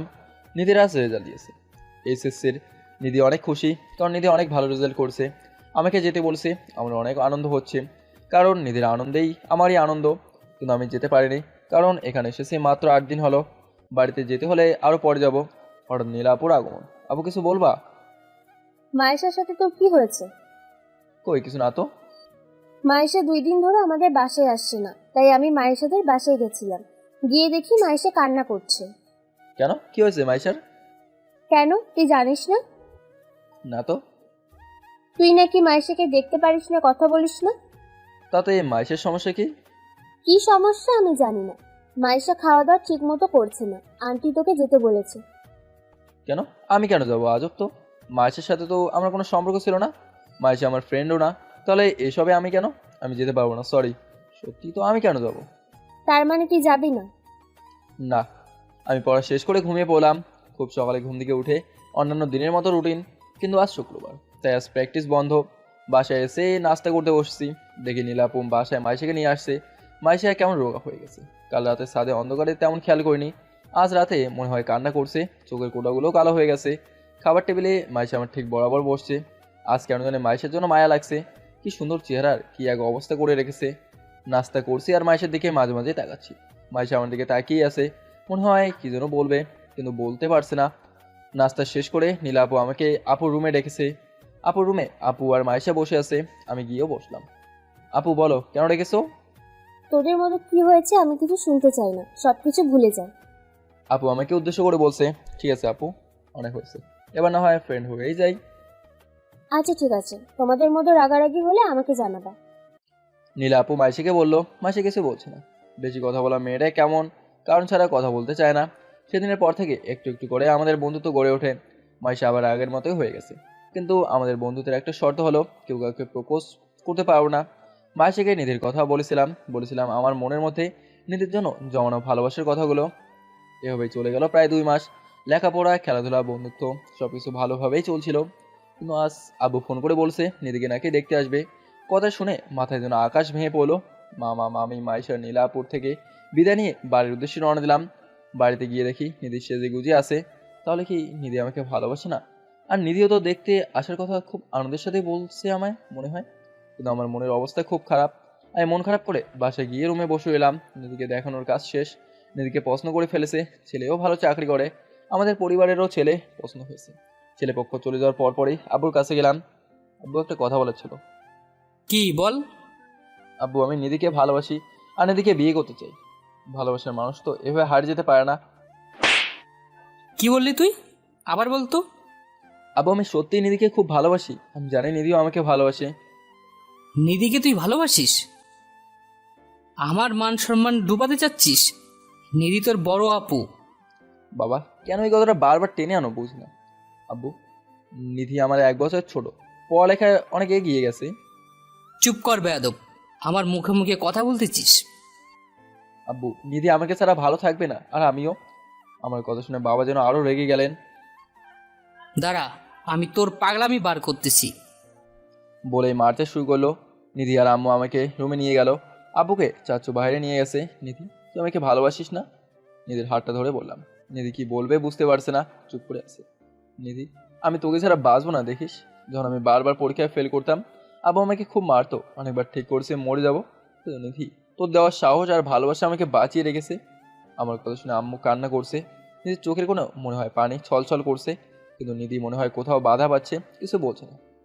আসিফ বাবা, আমি জানি নিধিকে তুই অনেক ভালোবাসিস, নিধির সাথে তুই ভালো থাকবি, কিন্তু তোর আব্বুর মুখের উপর কথা বলার সাহস তো আমাদের কারণ নেই। আম্মু, সত্যি বলছি, আমি নিধিকে খুব ভালোবাসি। শুধু লেখাপড়ায় পিছিয়ে গেছি বলে আমাকে এমন শাস্তি দিও না প্লিজ। আম্মুকে জোরে ধরে কান্না করছি। আম্মু কিছু বলছে না, কেঁদেই যাচ্ছে। নিধিও তার নিজের রুমে চলে গেছে। তুই ফ্রেশ হয়ে কিছু খেয়ে নে বাবা, আমি তোর আব্বুকে বুঝিয়ে বলবো। আম্মু আমাকে আশা দিয়ে আব্বুকে হয়তো বোঝানোর জন্য গেছে। নিধি কেন কিছু বলছে না? আমি তো নিধির চোখে ভালোবাসা দেখতে পাই। নিধি কেন তা বলতে চায় না মুখ খুলে? যদি নিধি আমাকে ভালো না বাসতো, প্রতিবার যখন আব্বুর হাতে মায়ের খাই বাসাতে আসতো কেন? অসুস্থ হলে যত্ন করতো কেন? নিজের হাতে খাইয়ে দিত কেন? নিধি চোখের পানি লুকানোর চেষ্টাই বা করবে কেন? আমি নিধির রুমে গেলাম। নিধির রুম থেকে কান্নার আওয়াজ শুনতে পারছিলাম। দরজা লক করেছিল। নিধিকে ডাকতে শুরু করলাম। নিধি কিছুক্ষণ পর দরজা খুললো। কেন এসেছো? নিধি, তুই এটা কি বলছিস? আমি আসতে পারি না? মনের মধ্যে নিধির কথায় কষ্ট অনুভব করে বললাম। না, মানে কিছু বলবে নাকি? নিধি মনে হয় অভিনয় করতে গিয়েও করতে পারছে না। নিধি, তুই আমাকে ভালোবাসিস না? ভাইয়া, এভাবে হাত ধরা ঠিক না। আমি এখন বড় হয়েছি। কি বলছে নিধি? তাহলে কি নিধিও আমাকে ভালোবাসে না? কি বলিস নিধি? তোর হাত ধরাটা আমার অপরাধ হয়ে গেল? তুই এই হাতগুলো দিয়ে আমাকে কত খাইয়ে দিয়েছিস। আবু যখন অনেক মারতো, তুই তোর হাতগুলো দিয়ে আমার শরীরে ব্যথার মলম তেল মালিশ করে দিতি। ছেলের খুবই কষ্ট না পেলে কাঁদে না। মনে করেন আমিও নিধির কথা শুনে কান্না ধরে রাখতে পারলাম না। নিধির চোখেও পানি, কিন্তু লোকানোর চেষ্টা করছে। নিধি, তুই কি আসলেই আমাকে ভালোবাসিস না? না করি না, তুমি রুম থেকে বের হও। নিধির মুখে এই কথা শোনার জন্য আমি প্রস্তুত ছিলাম না। মনে হচ্ছে কলিজা পুড়ে যাচ্ছে। নিধি, তাহলে কি এতদিন তুই ভুল ছিলি? কেন এত খবর রাখতে আমার? কেন প্রতিবার বেঁচে যাওয়ার কারণ তুই ছিলি? বলছিলাম এখন যাও প্লিজ, বড় আপু দেখলে তোমাকে আবার মারবে। নিধি তো এখনো আমার কথা ভাবে, তাহলে ভালোবাসে না কেন? মেরে ফেলুক নিধি, আমি এমনিতেই তোকে না পেলে আর বাঁচবো না। রুম থেকে বের হয়ে এসেছি, নিধি আবার রুম বন্ধ করে দিয়েছে। আমি নিজের মধ্যে কোনো শক্তি খুঁজে পাচ্ছি না। আসলেই কি নিধি আমাকে ভালোবাসে না, নাকি ভাই হিসেবে আমার প্রতি তার মায়া ছিল, এত খবর রাখতো? আমি কি এগুলোকে ভালোবাসে ভেবেছি? আমি তো সত্যি নিধিকে ভালোবাসি। নিধি যদি একবার বলতো আমিও তোমাকে ভালোবাসি, তাহলে তো মরে গিয়েও শান্তি পেতাম। নিজেকে আর বাঁচিয়ে রাখার বিন্দু ইচ্ছে খুঁজে পাচ্ছি না। সারাদিন না খেয়ে রুমে শুয়েছিলাম আর কান্নাও করছি। নিধিও কি আমাকে কথাগুলো বলে কান্না করছে, নাকি খুব ভালোবাসে কে জানে। খুব জানতে ইচ্ছে করছে। আম্মু খাবার নিয়ে এসেছিল কিন্তু খায়নি। আব্বু আমার সামনে আসে নাই। নিধি আমার রুমের পাশাপাশি, তাই বুঝতে পারছি যে নিধির রুমে আব্বু গেছে। আমার থেকে নিধিকে আব্বু ভালোবাসে। নিধির বিয়ের পাকা কথা এখনো হয়নি। একবার ভেবেছিলাম আব্বুর পা ধরে নিধিকে চিয়ে নেবো, কিন্তু নিধি তো আমাকে ভালোবাসে না বলে দিল। তাহলে বলেই বা কি হবে? বাইরে গিয়ে এক বক্স সিগারেট নিয়ে আসলাম। যখন আব্বু আমাকে ফেল করার জন্য মারতো তখন সিগারেট খেতাম, কিন্তু খুব গোপনে। একদিন ছাদে উঠে সিগারেট খাচ্ছি, তখন রাত 11টা বাজে। নিধি আমাকে আমার পিছনে দাঁড়িয়ে এক রাগি লুক নিয়ে তাকিয়েছিল। আমি পিছনে ফিরতেই ও দেখার মতো ভয়ে লাফিয়ে উঠলাম। এত রাতেই নিধি ছাদে আসে না কখনো। নিধি আমার হাতে সিগারেট দেখে সিগারেটটা মাটিতে ফেলে দেয় আর মাথা শুয়ে কথা রাখে, যেন আর কোনো দিন কোনো কারণেও সিগারেট না খাই। কথা দিয়েছিলাম নিধির কাছে আর সিগারেট হাতে নেব না, কিন্তু আজ তো নিধি নেই। নিধি অন্য কারো হয়ে যাবে। নিধি আমাকে ভালোবাসে না বলেছে। বারান্দায় বসে একটার পর একটা সিগারেট ফুকাচ্ছি আর নিধির কথাগুলো ভেবে চোখের পানি ফেলছি। নিধির প্রতি অভিমান বেড়ে গেছে খুব। হঠাৎ পিছনে কারো কান্নার আওয়াজ শুনতে পেলাম। পিছনে তাকিয়ে দেখি নিধি কান্না করছে। নিধি, কাঁদছিস কেন তুই? তুমি নিজেকে কেন কষ্ট দিচ্ছ?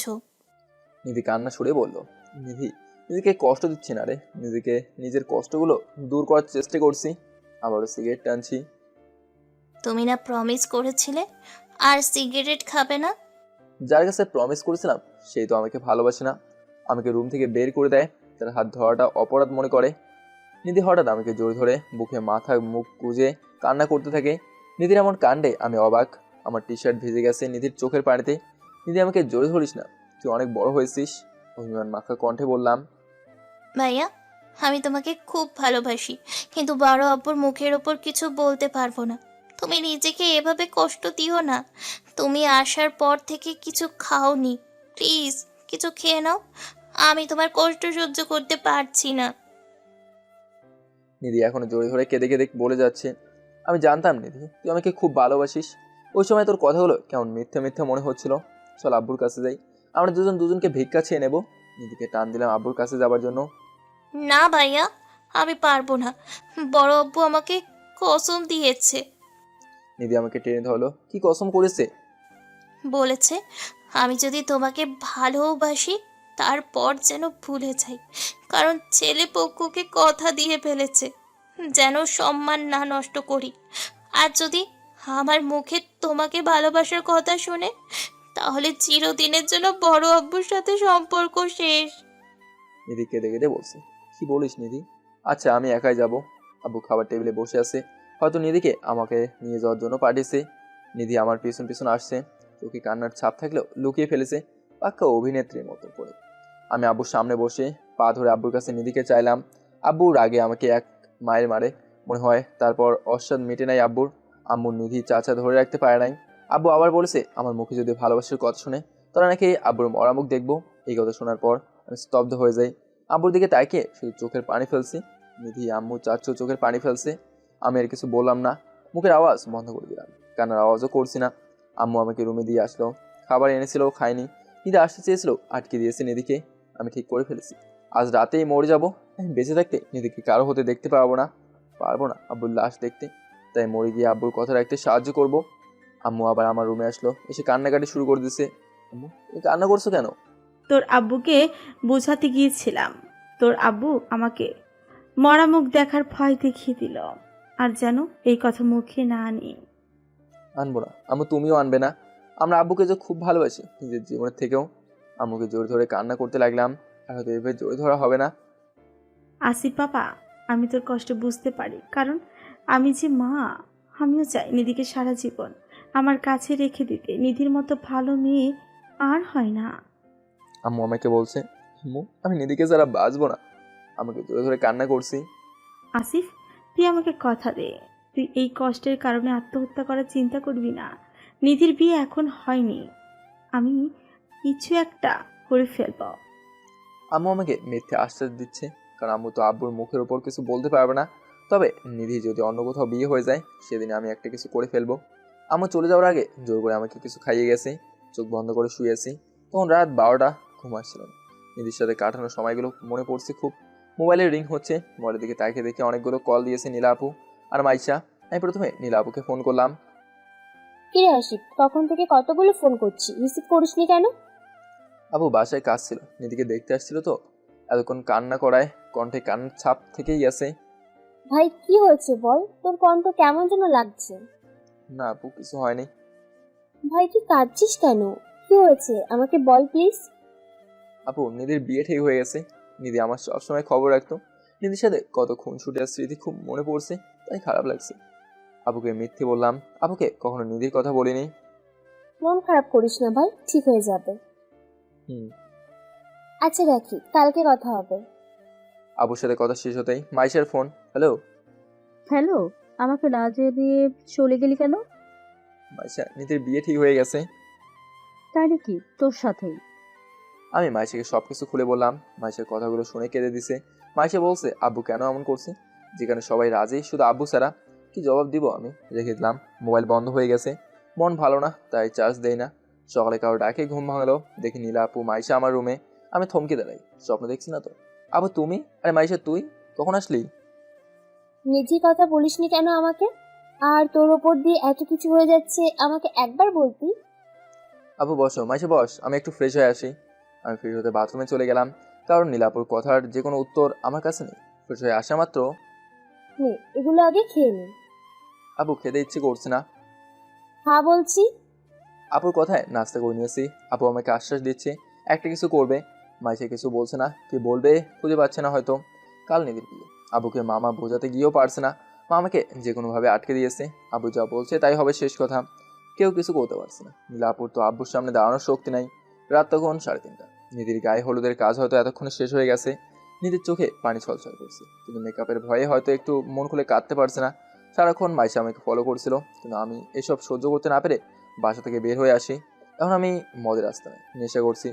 মনের কষ্ট দূর করার চেষ্টায় অতিরিক্ত নেশা করার কারণে রাস্তা দিয়ে বাসায় যেতে পারছি না। রাস্তায় একটা গাড়ির সাথে ধাক্কা, তারপর নিজেকে আবিষ্কার করলাম হাসপাতালে। নার্স বলে গেল আজ 3 দিন আমি এখানে। তাহলে কি নিধির বিয়ে হয়ে গেছে? ভালো হয়েছে, জ্ঞান ছিল না, হয়তো সেই কষ্ট সহ্য করতে পারতাম না। কিছুক্ষণের মধ্যেই এক ভদ্রলোক আমাকে দেখতে আসেন। শুনছি উনি নাকি আমাকে এখানে এনেছে। ওনার গাড়ির সাথে ধাক্কা খেয়েছিলাম। লোকটা আমার শরীর কেমন আছে জেনে বাসার ঠিকানা জানতে চাচ্ছে। আমি বাসায় চলে যেতে পারবো বলে সেখান থেকে বেরিয়ে আসলাম। বাসার উদ্দেশ্যে রওনা দিলাম। বাসায় যেতে সবাই হাওয়া করে কেঁদে যাচ্ছে। আমাকে দেখে আমি দৌড়ে এসে জোরে ধরে কাঁদতে শুরু করে দিছে। মাইশা, নীলা আপু, নিধিকেও দেখছি। নিধি মনে হয় বেড়াতে আসছে। কোথায় চলে গেছিলি তুই? আব্বুর সাথে রাগ করে এভাবে হঠাৎ হারিয়ে যাবি? তুই ছাড়া আমাদের আর কে আছে? আম্মু কেঁদে কেঁদে বলতেছে তোমাকে ছাড়া কোথায় যাবো মা? তবে নিধিকে নিজের চোখের সামনে থেকে বিয়ে হতে দেখতে পাবো না, তাই বাসা থেকে চলে গেছিলাম। আম্মুকে বুঝিয়ে বললাম। আমাকে বলে যেতি। আব্বু কই? আব্বুকে দেখছি না। তোকে আজ 3 দিন ধরে খুঁজে যাচ্ছে। রাতে বাসায় আসে, সকালে খুঁজতে বের হয়, সাথে তোর মামা আর চাচাও। আম্মুর কথা শুনে মনের ভেতর কেমন আনন্দ অনুভব করছি। অভিমানটা অনেক কমে গেছে। আব্বুকে ফোন দিয়ে আমি এসেছি বলো। নিধি আমাদেরকে তাকিয়ে আছে, চেহারার কি অবস্থা। হয়তো আমার জন্য অনেক কেঁদেছে। কেঁদে কি হবে, আব্বু যা বলেছে তাই হয়েছে। ভালো থাকিস নিধি, তোকে দেখলে বুকের ভেতর দহন হয়। মনে মনে বলে গেলাম। নীলা আপু আমাকে একটা চট দিয়ে জোরে ধরে কান্না করতে লাগলো। আবুকে সামনে নিয়েছি, কিন্তু আপু অনেক বকা দিচ্ছে। কেন এমন করছি? ভালোবাসায় কি সব নাকি? মাইশাও মনে হয় কেঁদেছে। আম্মু নীলা আপুদের চোখের কোটা ফুলে গেছে। নিধি দরজার সাথে হেলান দিয়ে দাঁড়িয়ে আছে। পরিবারে থাকা মেয়েটাকে কেমন নাজেহাল অবস্থা দেখা যাচ্ছে। নিধি কেমন আছিস? তোর বর কেমন আছে? বলতে দেরি নিধি আমাকে জোরে ধরে কান্না করছে, আর ছাড়তে চাচ্ছে না। নিধি স্যার, তুই অন্য কারো বউ, তোর বর দেখলে খারাপ ভাবে। নিধিকে তারপরও সরানো যাচ্ছে না, কেঁদে কেঁদে বলছে আমি কারোর বউ না, আমি শুধু তোমার। নিধির কথা শুনে থমকে যাই। কি বলছে এইসব নিধি? কি বলিস নিধি, তোর বিয়ে হয়নি? নিধিকে বললাম। নিধিকে সারিয়ে নিয়ে আম্মুর কাছে গেলাম। আম্মু, নিধি কি সত্যি বলছে নিধির বিয়ে হয়নি? আমার যে কি আনন্দ লাগছে তা হাজারো প্রশ্নে জমা আছে। না, রুমে আয় বলছি। আম্মু আমাকে রুমে নিয়ে গেল আর বলতে শুরু করলো, গায়ে হলুদের দিন তুই যখন উধাও হয়ে গেলি, আমরা নিধিকে না জানিয়ে তোকে খুঁজতে লাগলাম। সে রাতে তোকে খুঁজে পাচ্ছিলাম না, কিন্তু এটা বুঝে ফেলেছি তুই কিছু একটা করে ফেলবি। সারা রাত তোকে খুঁজে পাইনি। বাসার সবাই কান্না করছে, কিন্তু তোর আব্বুর জন্য কেউ আওয়াজ করে কাঁদতেও পারছে না। বিয়ের দিন নিধি কার থেকে যেন তোর চলে যাওয়ার কথা জেনে চায়। তারপর থেকে নিধির পাগলামি শুরু। নিধি শুধু তোকে ফিরে পেতে চায়। তোর আব্বুকে নিধি তোকে হারানোর ভুলগুলো ধরিয়ে দেয়। নিধি তোকে ভালোবাসে, সেই কথা সবার সামনে বলে। বিয়ে ভেঙে যায়। তোর আব্বু নিজের সাথে অনেক যুদ্ধ করে বুঝতে পারে সে যে কি বড় ভুল করেছে। তোর আব্বু কেঁদে কেঁদে বলতে লাগলো, আজ আমার সুখের জন্য আমার ছেলেকে হারাতে হচ্ছে। কে জানে কোথায় আছে এখন। সেই থেকে তোকে খুঁজে যাচ্ছে। আর নিধি শুধু ভালোবাসা হারানোর ভয় কেঁদেই যাচ্ছে। এই 2 দিন খাইনি কিছু। আমার কথা শুনে চোখের পানি শুধু পড়ে যাচ্ছে। এবার তাহলে ভালোবাসার মানুষটাকে পাবো। আমি নিধির কাছে গেলাম, নিধি এদিকে আয়। নিধিকে ডাকলাম, নিধি আমার খুব কাছে। তোর ভালোবাসার কাছে আমি হেরে গেলাম রে নিধি। নিধিকে জোরে ধরে বললাম, কাঁদিস না নিধি, আব্বু আমাদের মেনে নেবে, ফ্রেশ হয়ে কিছু খেয়ে নে। নিধিকে মাইশা নিয়ে গেল, আর ঠিক হয়েছে এইসব বলে বোঝানো লাগবে না। আব্বু, মামা, চাচু আমার খবর পেয়ে বাসা চলে আসলো। আমাকে দেখে আব্বু কিছু না বলেই জোরে ধরেছে আর বলছে, মাপ করে দে আসিফ, নিধি শুধু তোরই হবে। আব্বু আমাকে সব কিছু ভুলে যেতে বলেছে। কালই আমাদের বিয়ে হবে। ফ্রেশ হয়ে সকালে একসাথে খাওয়া দাওয়া করে আব্বুকে ডেকে বললাম, আব্বু আমার লেখাপড়া শেষ হয়নি, নিধিরও শেষ হয়নি, তাই বলছি কি বলতে চাস? মানে আমিও লেখাপড়া শেষ করি, নিধিও শেষ করুক, তারপর না হয় বিয়ে করব। আমার চিন্তা চেতনা দেখে আব্বু অনেক খুশি। এখন বিয়ে করলে কি হবে? এখন বিয়ে করলে আমি মামার ওখান থেকে পড়তে পারবো না, আর নিধি তো অন্য কোথাও থাকছে না, আমাদের বাসায় থাকছে, সমস্যা নেই। আমার কথায় আব্বু সম্মতি জানালো। আমি চাই না বিয়ে করে নিধির স্বপ্ন নষ্ট হয়ে যাক, কারণ নিধির স্বপ্ন আমি সব কিছুই জানি। আমরা দুজনকে সবসময় পাশে চাই, একজন বন্ধুর মতো। শুধু শুধু অসময়ে বিয়ে করার কি দরকার? কতগুলো সবার সামনেই বললাম। সবাই খুব খুশি হয়েছে আমার সিদ্ধান্তে, নিধিও অনেক খুশি। ফার্স্ট ইয়ারের পরীক্ষার বেশি দিন নেই, তাই আমাকে ঢাকা চলে যেতে হবে। নীলা আপু, মাইশা, মামা, মামির সাথেই চলে যাওয়ার সিদ্ধান্ত নিই। কালকেই আমরা রওনা দেবো। আমার চলে যাওয়ার কথা শুনে নিধির চোখ ছলছল হয়ে উঠলো। সন্ধ্যা হয়ে গেছে, রুমে বসে কথা বলছি। নিধি আমাদের জন্য কি যেন একটা রেসিপি বানাতে গেছে। নিধির রান্নার হাত অনেক ভালো। মাইশা আমাকে বলছে, আসিফ, নিধি আসলে তোকে এত ভালোবাসে, নিধির সাথে পরিচয় না হলে বুঝতেই পারতাম না। আমি জানি, কিন্তু নিধি প্রকাশ করে না।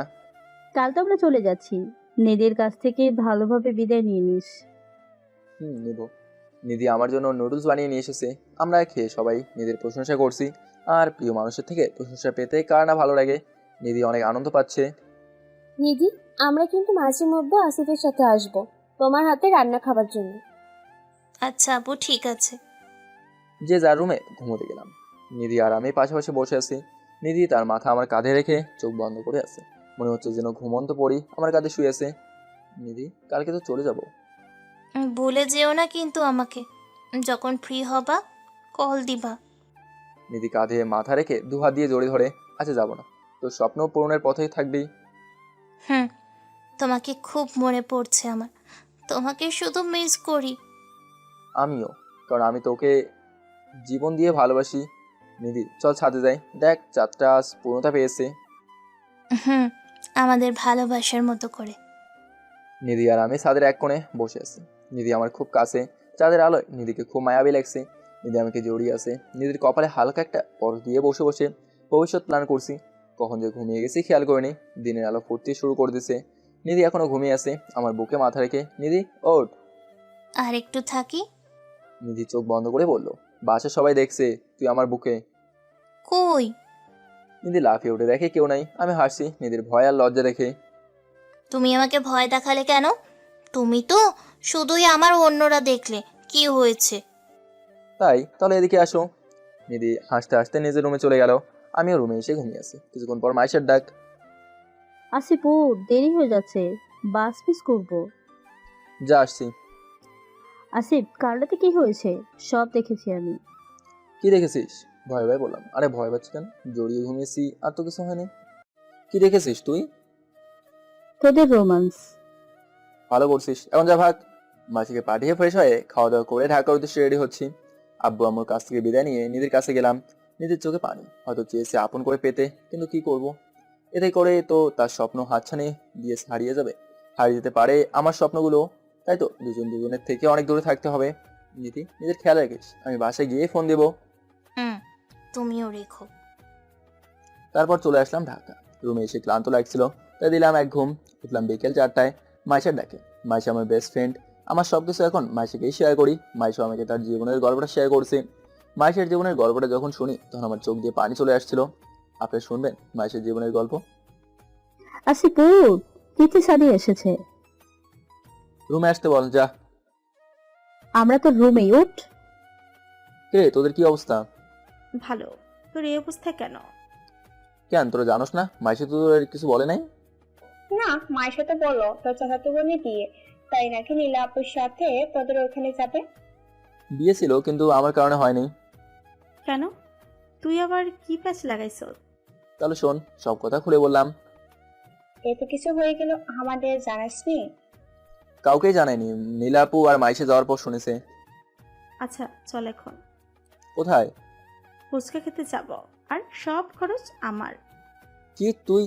সবাই অবাক হয়ে দেখেছি। সাথে তো সে লেভেলের কিপটা। আমি, চল।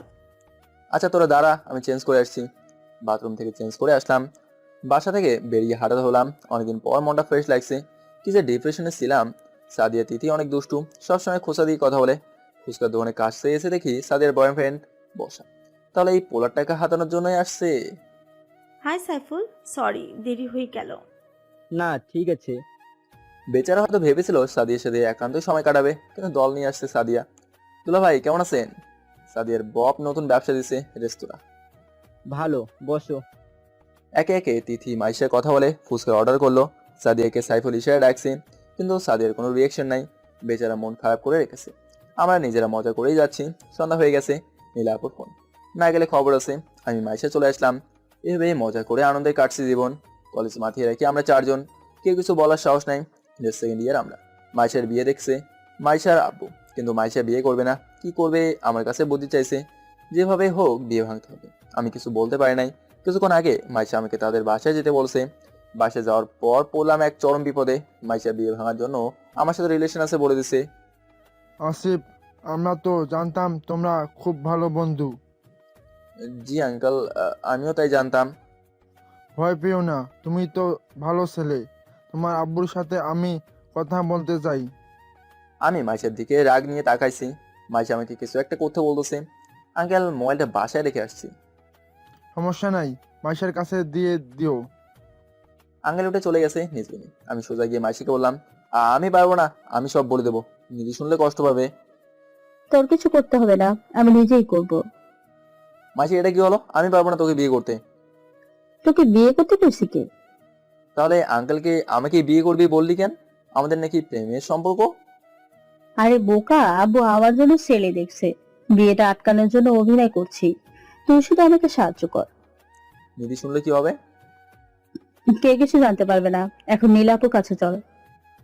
নীলা আপুই পারে এই বিপদ থেকে উদ্ধার করতে। আমরা নীলাপুর কাছে গিয়ে সব করে বললাম। নীলাপুকে খুব চিন্তিত মনে হচ্ছে। নীলাপু আমাদের ছোটদের সকল সমস্যার সমাধানের মূল মন্ত্র। আসিফ, এক কাজ কর, বলো আপু।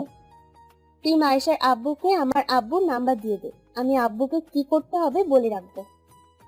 নীলাপুর বুদ্ধি কাজ করবে আশা করি। ঠিক আছে। মায়েশা, তুমি কিছু বলবা না, শুধু বলবা তুমি আসিফকে ছাড়া আর কাউকে বিয়ে করতে পারবা না। আচ্ছা আপু। মাইশে যাবার সময় মামার নাম্বার নিয়ে গেছে। রাত হয়ে গেছে। নিধির সাথে আজ কথা হয়নি। নিধিও আমাকে ফোন দিচ্ছে না। নিধি এখন সন্ধ্যার পর ফোন দেয় না, কারণ আমি এখন ফাইনাল ইয়ারে। নিধিকে ফোন দিলাম। হ্যালো নিধি, কেমন আছিস? ভালো না, তোমাকে দেখতে মন চাচ্ছে। আমারও তোকে দেখতে খুব ইচ্ছে করে। তোমার পড়ালেখা কেমন চলছে? ভালোই। তোর? ভালো। নীলা আপু কি খবর? ভালোই। নীলাপু তোকে বেড়াতে আসতে বলেছে, আসবি? নীলা আপুর সাথে কথা বললেই তো যেতে বলে। কাল আমাকে রিসিভ করতে এসো। কালই আসবি তুই? কেন, তুমি চাও না? সমস্যা হবে তোমার? আরে না পাগলি, রওনা দিয়ে ফোন দিস। অনেক রাত হয়েছে, এখন রাখি ভাই। বাই। এটা কি হলো? কাল যদি নিধি এসে মায়ের কাণ্ড দেখে তাহলে তো নিধি অনেক কষ্ট পাবে। আর এই কথা আব্বু শুনলেও তো আমাকে মেরেই ফেলবে। আর নিধিকে আসতে মানাও করতে পারবো না, কারণ নিধি কোথাও যেতে চায় না। অনেক জোর করে নীলাপুর রাজি করেছে। নীলাপুর হেল্প দরকার এখন। নীলাপুর রুমের সামনে ডাকতে শুরু করলাম। নীলাপু দরজা খোলো, কথা আছে। কি কথা? নীলাপু দরজা খুলে বলল, আপু নিধি নাকি কাল এখানে আসছে। ও, তোকে তো বলা হয়নি। নিধিকে অনেক বলে রাজি করিয়েছি। আপু মাইশের ব্যাপারটা জানলে? নিধি কিছু বুঝতে পারবে না। তাই যেন হয়। তুমি গিয়ে ঘুমাতে গেলাম, কিন্তু ঘুম আসছে না। চোখ বন্ধ করলে পেছনে বাস আর হাতে হারিকেন দেখতে পাই। সকাল হয়ে গেছে। মাইশে ফোন দিয়েছে তাড়াতাড়ি যেন তাদের বাসায় যাই। আল্লাহ জানে কি বিপদে পড়ি, বাঁচাবে কে। আসসালামু আলাইকুম আঙ্কেল। ওয়ালাইকুম আসসালাম, বসো। জি। তোমার আব্বুর সাথে কথা হয়েছে আমার, সে এই বিয়েতে রাজি, কিন্তু কতগুলো শর্ত দিয়েছে। কি বলেছে? এখন বিয়ে টিয়ে হবে না, তোমাকে চাকরি পেতে হবে। আমিও এটাই চিন্তা করছি। এখন মাইশাকে বিয়ে না দেওয়াটাই ভালো। তোমরা ভালোভাবে লেখাপড়া করো, সময় হলে আমরা বিয়ের দিন তারিখ ঠিক করে বিয়ে করিয়ে দিব। আঙ্কেলের কথা শুনে ভালোই লাগছে। মাইশা মনে মনে অনেক খুশি। মামা তো পাক্কা খেলোয়াড়, ভালোভাবেই খেলেছে। তাহলে মাইশা আমাকে নিয়ে গেল রেস্টুরেন্টে ট্রিট দেওয়ার জন্য। আমিও সকালে নাস্তা বিরিয়ানি দিয়ে শুরু করছি, কারণ এটা আমার খুব ফেভারিট। তো তাই নিধি ফোন। হ্যালো নিধি, কই তুই? এই তো চলে এসেছি, 10 মিনিট লাগবো। তুমি বাস স্ট্যান্ডে তো? আসছি, এসে ফোন দিস, ওকে? আচ্ছা, দেরি করো না, আমার ভয় লাগতেছে। আচ্ছা, ফোন রেখে রেস্টুরেন্ট থেকে বের হয়ে যাব। নিধি আসবে। তাড়াতাড়ি চল। দাঁড়া, বিল দিয়ে আসি। চল। বিল দিতে গিয়ে দেখি সাদিয়ার বব। তাহলে এটাই সাদিয়ার রেস্টুরেন্ট? আরে দুলা ভাই, কি খবর? এটা আপনার রেস্টুরেন্ট? ভালোই তো। ভাইয়া কেমন আছেন আপনারা? ভালো দুলা ভাই, মাসে বিলটা দে। না না, কি বলেন, লাগবে না, আপনারা তো আমার আত্মীয়। তাই? আচ্ছা ঠিক আছে, একটা কাজ আছে, পরে আরেকদিন আড্ডা দেবো, বাই। ঠিক আছে। আমরা একটা রিক্সা নিয়ে বাস স্ট্যান্ডে গিয়ে নিধির অপেক্ষা করছি। নিধি জানে আমরা বেস্ট ফ্রেন্ড, তাই মাইশাকে দেখলে রাগ করবে না। নিধি বাস থেকে নামতে দেখে এগিয়ে গেলাম আমরা। নিধি আসতে সমস্যা হয়নি তো? না, তবে ভয় করছিল খুব, একা তো। হ্যাঁ, কেমন আছো নিধি? ভালো মাইশা, তুমি? ভালো। আমরা একটা সিএনজি নিয়ে বাসায় আসলাম। বাসে যাওয়ার পথে মাইশের আব্বু সামনে পড়ছে। জামাই বাবাজি, যে এটা কে? আঙ্কেল, আমার চাচাতো বোন নিধি, আজই কুমিল্লা থেকে এসেছে। নিধি চোখ বড় বড় করে তাকিয়ে আছে, মনে হচ্ছে আজ কিছু একটা করে ফেলবে। আচ্ছা যাও, উপরে যাও, আমি একটু ঘুরে আসছি। আসিফ, উনি তোমাকে জামাই বাবাজি কেন বললো? বাসায় চল, সবকিছু বলছি। তারপর বাসে গিয়ে নিধি সবার সাথে দেখা করে। পরিচয় আমাকে জামাই কেন বলছে তা উত্তর শুনতে বসে আছে। নীলা, আপু, মাইশা সবাই আছে। নিধিকে সবকিছু বুঝিয়ে বললাম। নিধি আমাদের এই অবস্থায় কথা শুনে হাসতে লাগলো। যাই হোক, ভুল তো বুঝিনি। আজ আমরা ঠিক করলাম সাদে একটা পার্টি দেবো। যেই ভাবা সেই কাজ। হালকা খাবার আয়োজন করলাম, তিথি সাদিয়া সবাই থাকবে। কিন্তু হঠাৎ মাইশার আব্বু আমাকে আর নিধিকে তাদের বাসায় দাওয়াত দিয়ে গেল। রাতে একসাথে খাবে তাই।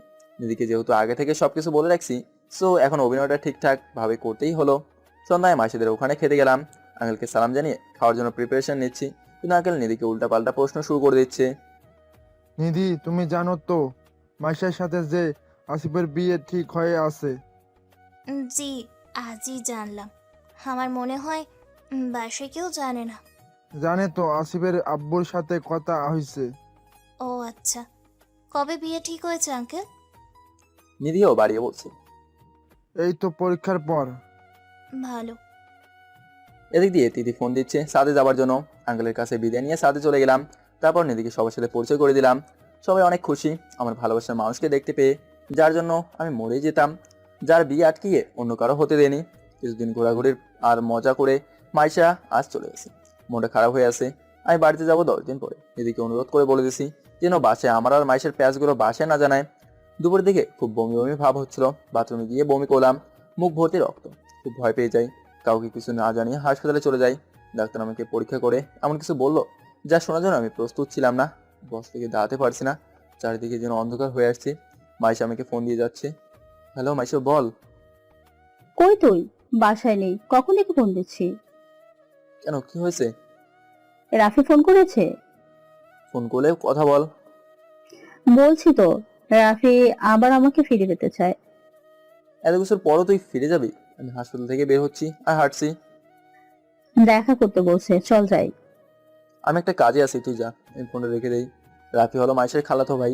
আমার সাথে মাইশার পরিচয় হওয়ার আগে রাফির সাথে রিলেশন ছিল মাইশার। আমার সাথে যখন মাইশের বন্ধুত্ব হয় তখন থেকে মাইশা আঠার মতো লেগে আছে। আমি মাইশাকে প্রথমে এড়িয়ে চললেও পরে মাইশাকে রেসপন্স দিতে শুরু করি। একসাথে কলেজে যাওয়া, বাসায় আসা, ঘুরতে যাওয়া, বিভিন্ন ট্যুরে যাওয়া, আর কত কি। আমরা মনে হয়েছিল দুটি দেহে একটি প্রাণ, কেউ কাউকে ছাড়া কিছু বুঝতাম না। রাফির সাথে সময় কাটানো থেকে মাইশা আমার সাথেই বেশি সময় কাটাতো, তাই তো মাইশাকে ভুল বুঝতে শুরু করে রাফি। একদিন রাফি আমাদের একসাথে ফুচকা খেতে দেখে, তখন সে এসে মাইশাকে যা তা বলে অপমান করে। মাইশা সেদিন অনেক কাঁদে। রাফি ভেবে নিয়েছিল আমার আর মাইশার প্রেম চলছে। আমি রাফিকে বোঝাতে চাই, কিন্তু রাফি আমাকে একটা চড় মারে। কিন্তু আমি হাল ছাড়ি নাই, প্রতিনিয়ত রাফিকে বোঝানোর চেষ্টা করছি। সেদিন ফুচকার দোকান থেকে মাইশা কাঁদতে কাঁদতে বাসায় ফিরে, আর রাফির সাথে যোগাযোগ রাখে নাই। কিন্তু মাইশা বলেছিল রাফিকে নিয়ে তার জড়িয়ে থাকা কষ্টের কথা। মাইশা তখন নবম শ্রেণীতে পড়তো, আর রাফি এইচএসসি দেবে। মাইশাকে রাফি প্রপোজ করে ফেলে। মাইশা তখন ভালো করে বুঝতেও শিখেনি।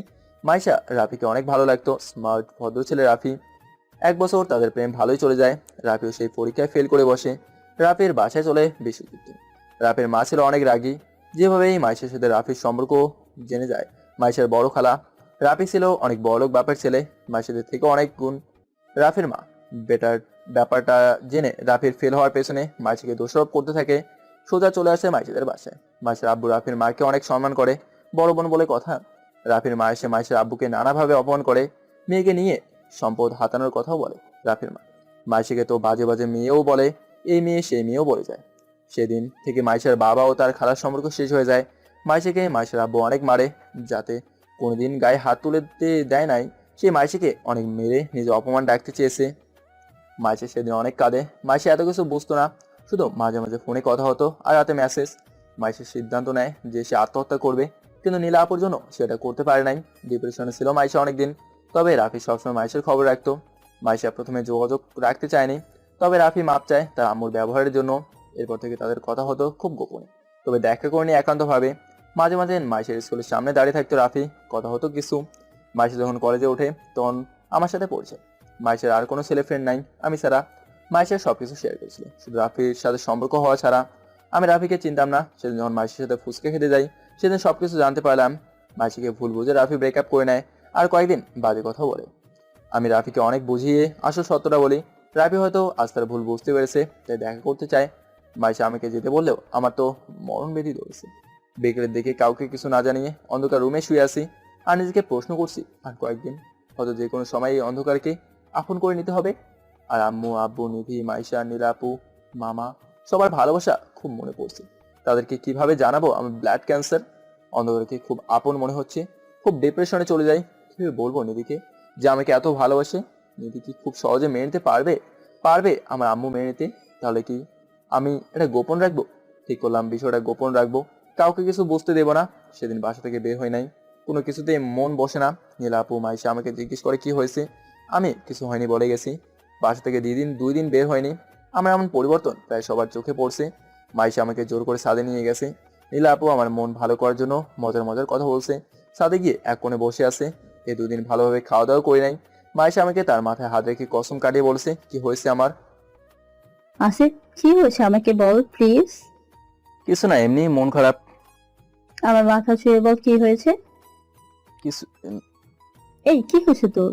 বমিতে রক্ত কেন? নীলাপু, নীলাপু। কাউকে বলিস না মাইশা, কতদিন কাউকে বলবি না। আমার তো ব্যাপারটা ভালো মনে হচ্ছে না, ডাক্তার কাছে চল। মাইশা আমাকে টেনে পানি দিয়ে মুখ পরিষ্কার করে দিল, জোর করে ডাক্তারের কাছে নিয়ে যাচ্ছে। নীলা আপুকে মাইশা সবকিছু বলে দিছে। নীলা আপু মামা মামিকে নিয়ে হাসপাতালে চলে গেছে। আমি তো জানি আমার কি হয়েছে। ডাক্তার আমাকে ডেকে চিনে ফেলে। তোমাকে না বললাম এই রুগীর ইমার্জেন্সি চিকিৎসা দরকার? এখন তোমার কন্ডিশন কেমন হতে পারে তার ধারণা আছে? ডাক্তার বলে যাচ্ছে। আমি চুপ করে আছি, কারণ মামা মামি মাইশা নীলা আপু সবাই এখানে আছে। সবাই আমাকে বকছে কেন জানায়নি এরকম একটা বিষয়। ডাক্তার আমাকে কি যেন শুই দিল। আমি ঘুমিয়ে যাই। যখন চোখ খুলে দেখি আম্মু, আব্বু, নিধি, চাচা, মামা, মামি, মাইশা, নীলা আপু সবাইকে দেখতে পেলাম। আম্মু আমাকে জোরে ধরে কান্না করছে। নিধির চোখ ফুলে আছে, মনে হয় এতক্ষণ কান্না করে গেছে।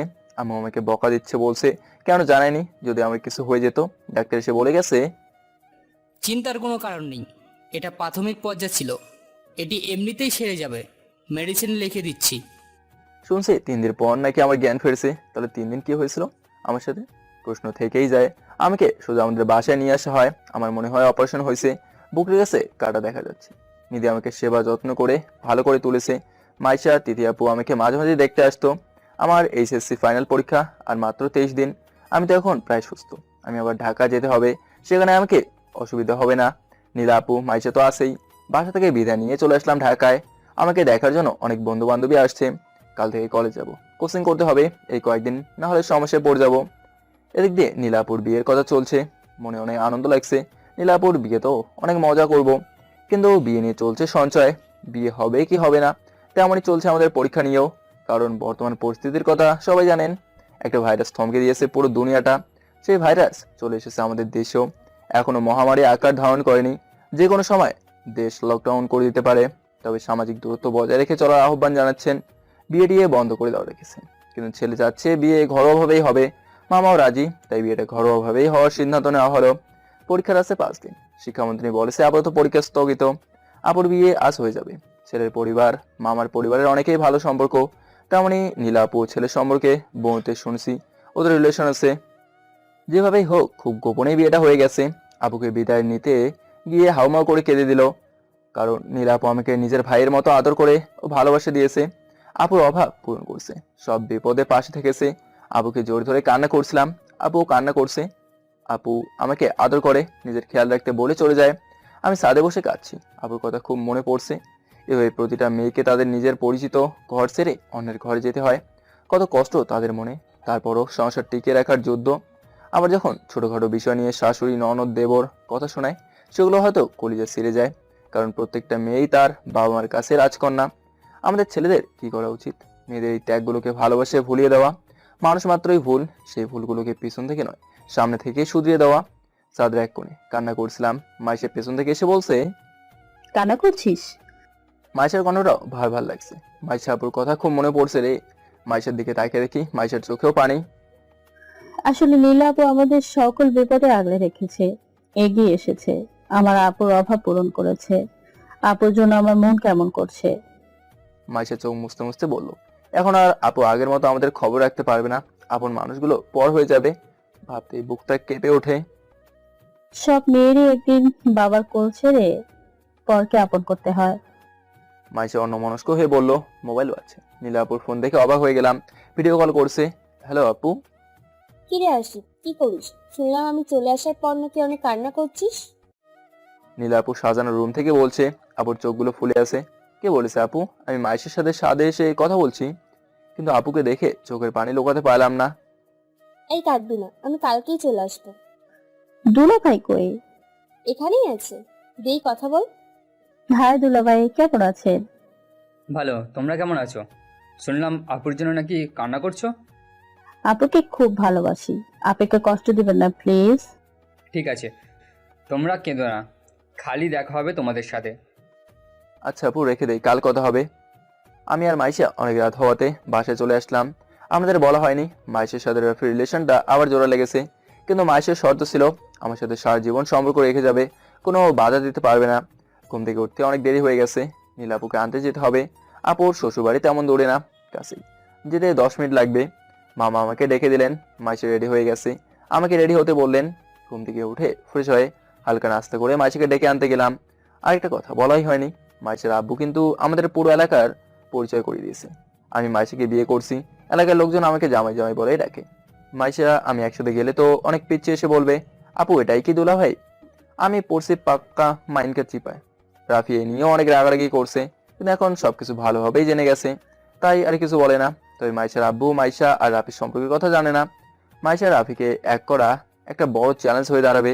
মাইশাকে ডেকে নিয়ে বেরিয়ে পড়লাম নীলা আপুর শ্বশুর বাড়ির উদ্দেশ্যে। সাজিদ কালকেই আপুর সাথে গিয়েছিল, সাজিদ এবারে এসএসসি দিয়েছে, কলেজে উঠবে। মামা বাজারে গেছে কি যেন আনার জন্য, মিষ্টি হয়তো নিয়ে যাবে। মামা, আমি আর মাইশা গাড়ি নিয়ে নীলাপুর বাসায় আসলাম। সামনে সাজিদকে দেখছি নীলাপুর ননদ মিমের সাথে ভাব জমিয়ে তুলেছে। আমাদের বাসার ভিতরে নিয়ে গেল, নীলাপুকে খুঁজতে লাগলাম। আপু তার রুমে কাপড় গোছাচ্ছিল, দুলাভাই হেল্প করছে। আপু, আসতে এতক্ষণ লাগে তোদের? কেমন আছিস? বস এখানে। দেরি হয়েছে আসিফের জন্যই, দিনের 11টা পর্যন্ত ঘুমাইছে। কি আমার জন্য দেরি হয়েছে নাকি তোর মেকআপ করতে দেরি হয়েছে? আমাদের কথা কাটাকাটি সবসময়ই হয়। আমি কই মেকআপ করলাম? আমি এমনিতেই সুন্দর। কি দুলা ভাই, আমি সুন্দর না? নীলের থেকেও। মজা করে হয়তো বলেছে, কিন্তু আপুর রাগের চোখ দেখে বোঝা যাচ্ছে আজ দুলাভাইয়ের খবর আছে। দেখছিস? সব ময়দার গুণ। এই তোরা থামবি? থেমে গেছি। দুলাভাই কেমন আছেন? ভালো, তুমি? কাল তো অনেক খাটাখাটনি হয়েছে। দুলাভাই আমাকে বললো। কেন দুলাভাই? আমি মনে হয় কিছু করি নাই। কি করছিস তুই? আপুকে সাজাচ্ছে কে? কে? কে আবার? আমি? তার জন্য এমন হয়েছে? কি সুন্দর হয়নি? আমার সাজানো এলাকা জুড়ে বিখ্যাত, আর আপনি বললেন সুন্দর হয়নি? কখন বললাম সুন্দর হয়নি? তোমার আবুকে দেখে চোখ ফেরাতে পারিনি আমি। দুলাভাইয়ের কথা শুনে মাইশা অনেক খুশি, আর আপু মনে হয় লজ্জা পেয়েছে। হয়েছে, আর পাম দিতে হবে না। আচ্ছা ঠিক আছে, খেতে ডাকছে, চলো। দুলাভাই অনেক ভদ্র, আপুকে অনেক ভালোবাসে এবং বাসবে সেই আশা আছে। আমরা খেতে বসলাম। আগে থেকে সবাই বসে আছে, আমাদের জন্য অপেক্ষা করছে। সাজিদ তো দুলাভাইয়ের নবম শ্রেণীতে পড়া বোনের সাথে ভালোই ভাব জমিয়ে নিয়েছে। আসলে বর্তমান যুগটাই এমন, ছোট ছোট ছেলে মেয়েগুলো খুব ভালোভাবেই বোঝে। যাক, দুলাভাইয়ের বোন দেখতে খারাপ না, সাজিদের সাথে মানাবে ভালো। এখানে কিছু বলবো না, আগে বাসায় যাই, তারপর সাজিদকে আমার এক্সপিরিয়েন্স দিয়ে সাজিদকে পাক্কা প্রেমিক বানিয়ে দেবো। খাওয়া শেষ করে বাসার দিকে রওনা দিচ্ছি। আপুর ননদ আসছে আমাদের সাথে। সাজিদ তো দেখে মহা খুশি, মনে মনে তাহলে লাড্ডু ফুটছে সাজিদকে ডেকে। সাজিদ সব দেখেছি কিন্তু। ভাইয়া কাউকে বললেন না প্লিজ, আমাদের প্রেমটা করিয়ে দেন প্লিজ। সাজিদ আমাকে অনুরোধ করে বলছে, সমস্যা নেই, তুই শুধু আমার কথা মতো কাজ করবি। নীলা আপুকে আমি বোঝাবো। আচ্ছা ভাইয়া, তাই হবে। আচ্ছা আগে বাসায় চল। বাসায় এসে পড়ছি। আমি মালামাল কিছুটা বহন করে নিচ্ছি। সাজিদকে সেজেছি আপুর ছোট কিউট ননদের সাথে। বাসায় এসে পড়ছি। বাসায় ভালোই আনন্দ ফিরে আসলো। বলা হয়নি, আপুর শ্বশুর বাড়িতে শ্বশুর শাশুড়ি আর ছোট একটা ননদ, নাম শান্তা। শ্বশুর শাশুড়ির মাশাআল্লাহ অনেক ভালো ব্যবহার, আমাকে বাবা বাবা বলেই রেখেছে। অল্পতে মানুষকে আপন বানিয়ে নিতে পারে। দুলাভাই ফ্রেশ হতে চলে গেছে। আপু ফ্রেশ হয়ে এসেছে। মাইশা শান্তাকে মাইশাদের বাসায় নিয়ে গেছে ঘুরিয়ে আনতে। সাজিদ আমি রুমে বসে আছি, খুব ক্লান্ত লাগছে, একটু রেস্ট নেই। কিন্তু সাজিদ তো আমাকে ঘুমাতেই দিচ্ছে না। ভাইয়া কিভাবে কি করব? তোর কিছু করতে হবে না, আমি সব করে দেবো। তুই শুধু শান্তার আশেপাশে থাকবি, আর একবার সাদে নিয়ে যাবি, আরেকবার বাসায় নিয়ে আসবি। আমি কি বুঝেছি নিজেও জানি না। কি যে বলো ভাইয়া। এখন ঘুমাবো, বিকেলে কাজ হয়ে যাবে, তুইও ঘুমা। বলে আমি ঘুমিয়ে পড়লাম। সাজিদ আমাকে ডাকে নাই। লম্বা একটা ঘুম দেওয়ার পর সাজিদ ডেকে তুলছে। ভাইয়া ভাইয়া, বিকেল হয়ে গেছে তো। তুই কখন বিকেল হবে সেই অপেক্ষায় ছিলি নাকি? না। ফ্রেশ হয়ে আসি, তুই যা। ফ্রেশ হয়ে এসে দেখি সবাই টিভি দেখছে। আমাকে দেখে দুলাভাই বলছে, কি ঘুমের রাজা, ঘুম ভাঙছে তাহলে?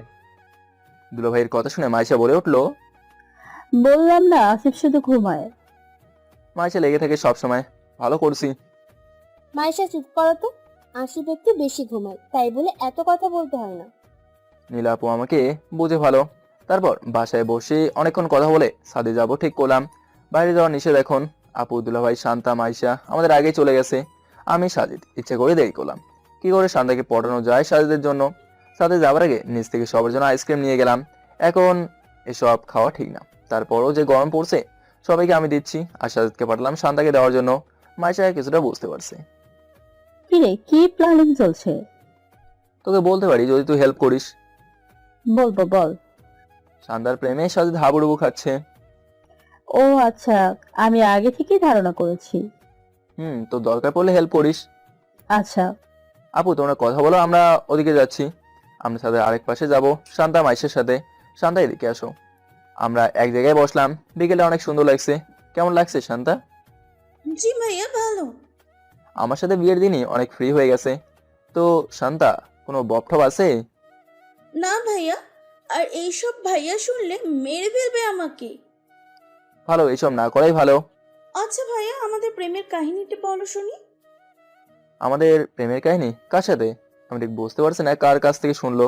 আপু বলে দিল, মাইশা আপুর আব্বুর কাছে। আমাদের নাকি পরীক্ষার পর বিয়ে। কথা ছিল, কিন্তু পরীক্ষাই তো হবে না। মনে হয় না এই জীবনে মাসির সাথে আমার বিয়েটা হবে। আমিও মজা করে মিথ্যাটা বললাম। না শান্তা, আসিফ ভাইয়ের সাথে নিধি আপুর বিয়ে ঠিক হয়েছে, আর মাইশা আপু বিয়ে আটকানোর জন্য অভিনয় করেই যাচ্ছে। মানে বুঝলাম না। তারপর সবকিছু বললাম। শান্তার মুড অফ হয়েছে, সাথে মাইশারও। সাজিদ দিয়ে কেন সত্যটা বলে গেল, আনন্দটাই মাটি। আচ্ছা চলো বাসায় যাই, সন্ধ্যা হয়ে গেছে। চলেন। আমি আর শান্তা পিছনে সাজিদকে ইশারায় সামনে যেতে বললাম। শান্তা, জি বলেন ভাইয়া। সাজিদকে তোমার কেমন লাগে? আস্তে আস্তে বলছি, যেন কেউ না শোনে। কেন ভাইয়া, এই কথা কেন বলছো? সাজিদ তোমার প্রেমে হাবুডুবু খাচ্ছে, তুমি সাজিদকে তীরে তুলে নাও। ভাইয়া শুনলে আমাকে মেরে ফেলবে। ভয় পেও না, নীলা আপু দুলা ভাইকে আমি ম্যানেজ করব, তুমি শুধু বলো তোমার পছন্দ হয় কিনা। আসলে ভাইয়া আমি ওইভাবে ভেবে দেখিনি, আমাকে ভাবতে দিন, আমি আপনাকে পরে জানাবো। বাসায় চলে আসলাম, সবাইকে নাস্তা করার জন্য ডাকছে। সাজিদ আমার সাথে বসছে। ভাইয়া কি কথা হলো? হয়েছে, যা হবার রুমে বলবো, এখন শুধু শান্তার দিকে মাঝে মাঝে দেখবি আর মুচকি হাসবি। আচ্ছা। যা বলছি অক্ষরে অক্ষরে পালন করছে সাজিদ। শান্তা আমাকে ইশারায় বলছে সাজিদকে থামতে বলতে, সবাই দেখবে। সাজিদ চেপে যা, মনে কর কাজ হয়ে গেছে। নাস্তা করে আমার রুমে লুডো খেলার আয়োজন করলাম, এই সুযোগে সাজিদের কাজটা করে দিতে হবে। ভাইয়া সাজিদ যেভাবে হাসছিল আমার দিকে চেয়ে আমার খুব হাসি পাচ্ছিল, আপনি শিখিয়েছেন তাই না? শান্তা আমাকে আলাদাভাবে বলল, সাজিদ কিন্তু ছেলে ভালো, কোনো মেয়ের সাথে রিলেশন নাই, ছেলেও ও না। আপনি কিভাবে জানেন? আমাদেরগুলো দেখেই সময় শেষ, কিভাবে করবে? শান্তা আমার কথা শুনে হাসছে। আচ্ছা সাজিদকে বললেন আমার সাথে কথা বলতে। আমরা খেলা শেষ করে যে যার রুমে গেলাম। খেলায় আমার হার হয়েছে 200 টাকার খাওয়ানোর জরিমানা, কালকে সকালে খাওয়াবো। ভাইয়া কি করলে? নাকে তেল দিয়ে ঘুমা, মনে কর কাজ হয়ে গেছে। তুই কথা বলতে বলছে শান্তা তোকে। আমার কথা শুনে সাজিদ খুশিতে আত্মহারা। কেমনে হলো? আমার কাজ শেষ, এবার নিজেরটা নিজে করো, হেল্প লাগলে বইলো। আমি বলে ঘুমিয়ে পড়লাম। সকালে ঘুম থেকে উঠতেই সেই 11টা, তাও আবার নীলাপুর ডাকে। আশিপুর, শান্তাকে কি বলছিস? নীলাপুকে কি সব বলে দিল শান্তা? আপুর কথা শুনে খুব ভয় পেয়ে যায়। নতুন আত্মীয় শান্তা, যদি আপুর কাছে এগুলো বলে দেয় মান সম্মান প্লাস্টিক। কি বলছি আপু? কাল রাতে কি বলছিস? আপু সরি, সাজিদই বলতে বলেছিল। সরি টরি কাজ হবে না, বাজেট টাকা দিয়ে আসো যাও। আপু রাতে 200 টাকা বাজের কথা বলছে তাহলে? ও আচ্ছা, আগে বলবে তো, যাচ্ছি। ভয় পাইছিলাম খুব বাবা। তারপর ওদের পাওনা বুঝিয়ে দিলাম। মাইশা ছিল শান্তার সাথেই, ছোট ভাই সাজিদও তাদের সাথে। যাক, তাহলে কাজ হয়ে গেছে। মজা করে খেয়েছে 2 দিন। যাওয়ার সময় নাকি শান্তার সাজিদকে নাম্বার দিয়ে গেছে। এখন দিন নাই রাত নাই, সাজিদের কানে মোবাইল। প্রথম প্রেম তো তাই। আজ 7ই এপ্রিল, করোনা মহামারীতে বিশ্বের সাথে তাল মিলিয়ে বাংলাদেশ চলছে। দিন দিন বেড়েই চলছে রোগী আর মরার খবর। এই দুঃসময়ে আমার বাসায় থাকা জরুরি। অনেক কষ্টে বাসায় চলে আসলাম। নিধি আম্মু আবুর সাথে না হয় শেষ সময়টা পার করি। প্রতিদিনের খবর দেখি কলিজা কেঁপে ওঠে। আল্লাহ আমাদের অনেক রাগ করে আছেন হয়তো। মসজিদে গিয়ে নামাজ পড়তে পারা যায় না। মানুষগুলো খাঁচায় বন্দি হয়ে আছে, পাখিগুলো স্বাধীনভাবে উঠছে। সমুদ্র সৈকতে দেখা যাচ্ছে ঝাঁকে ঝাঁকে শকুক, ডলফিন।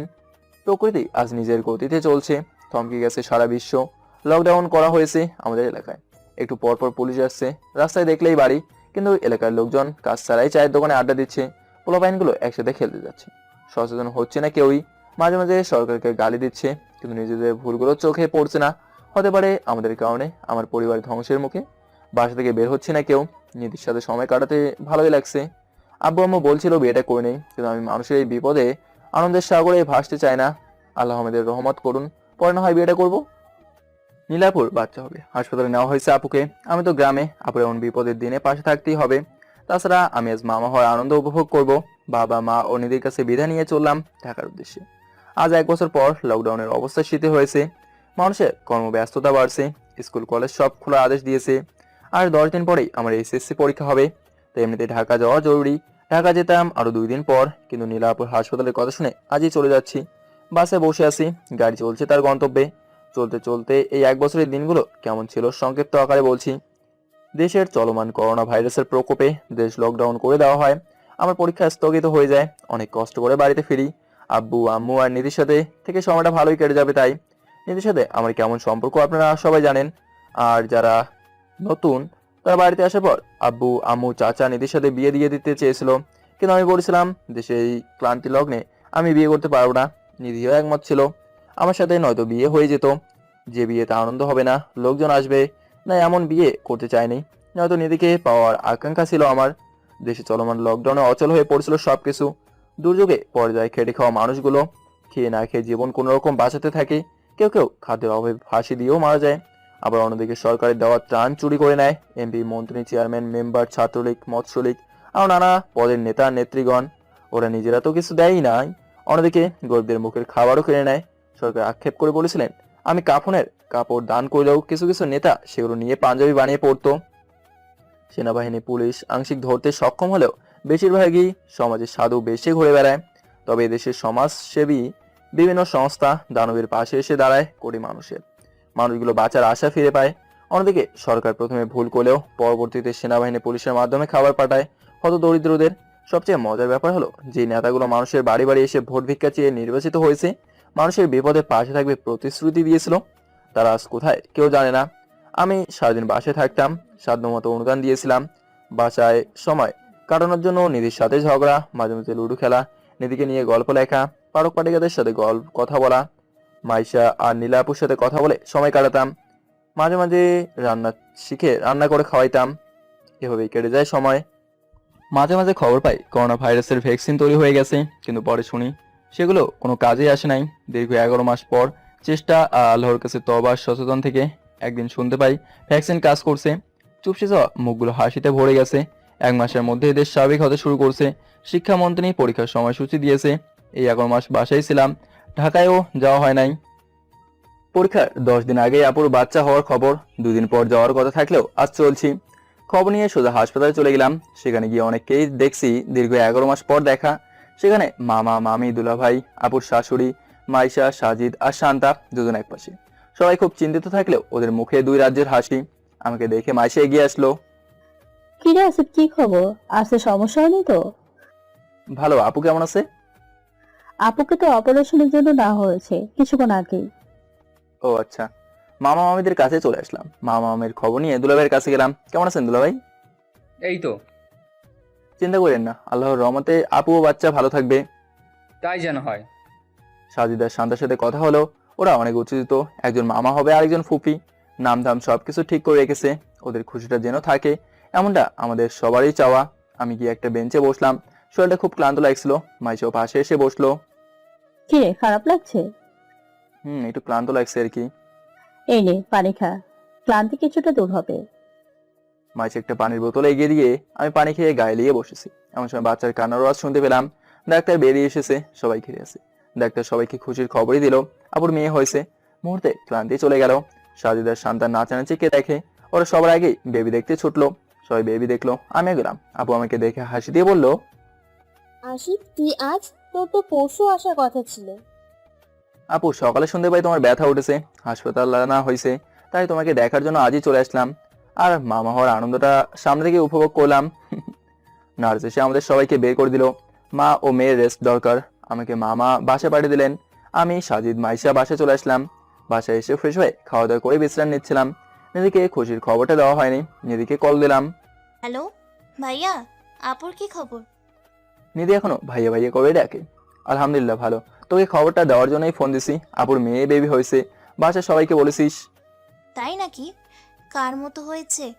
আপুর মতো না দোলা ভাইয়ের মতো? তোর মতো মনে হয়?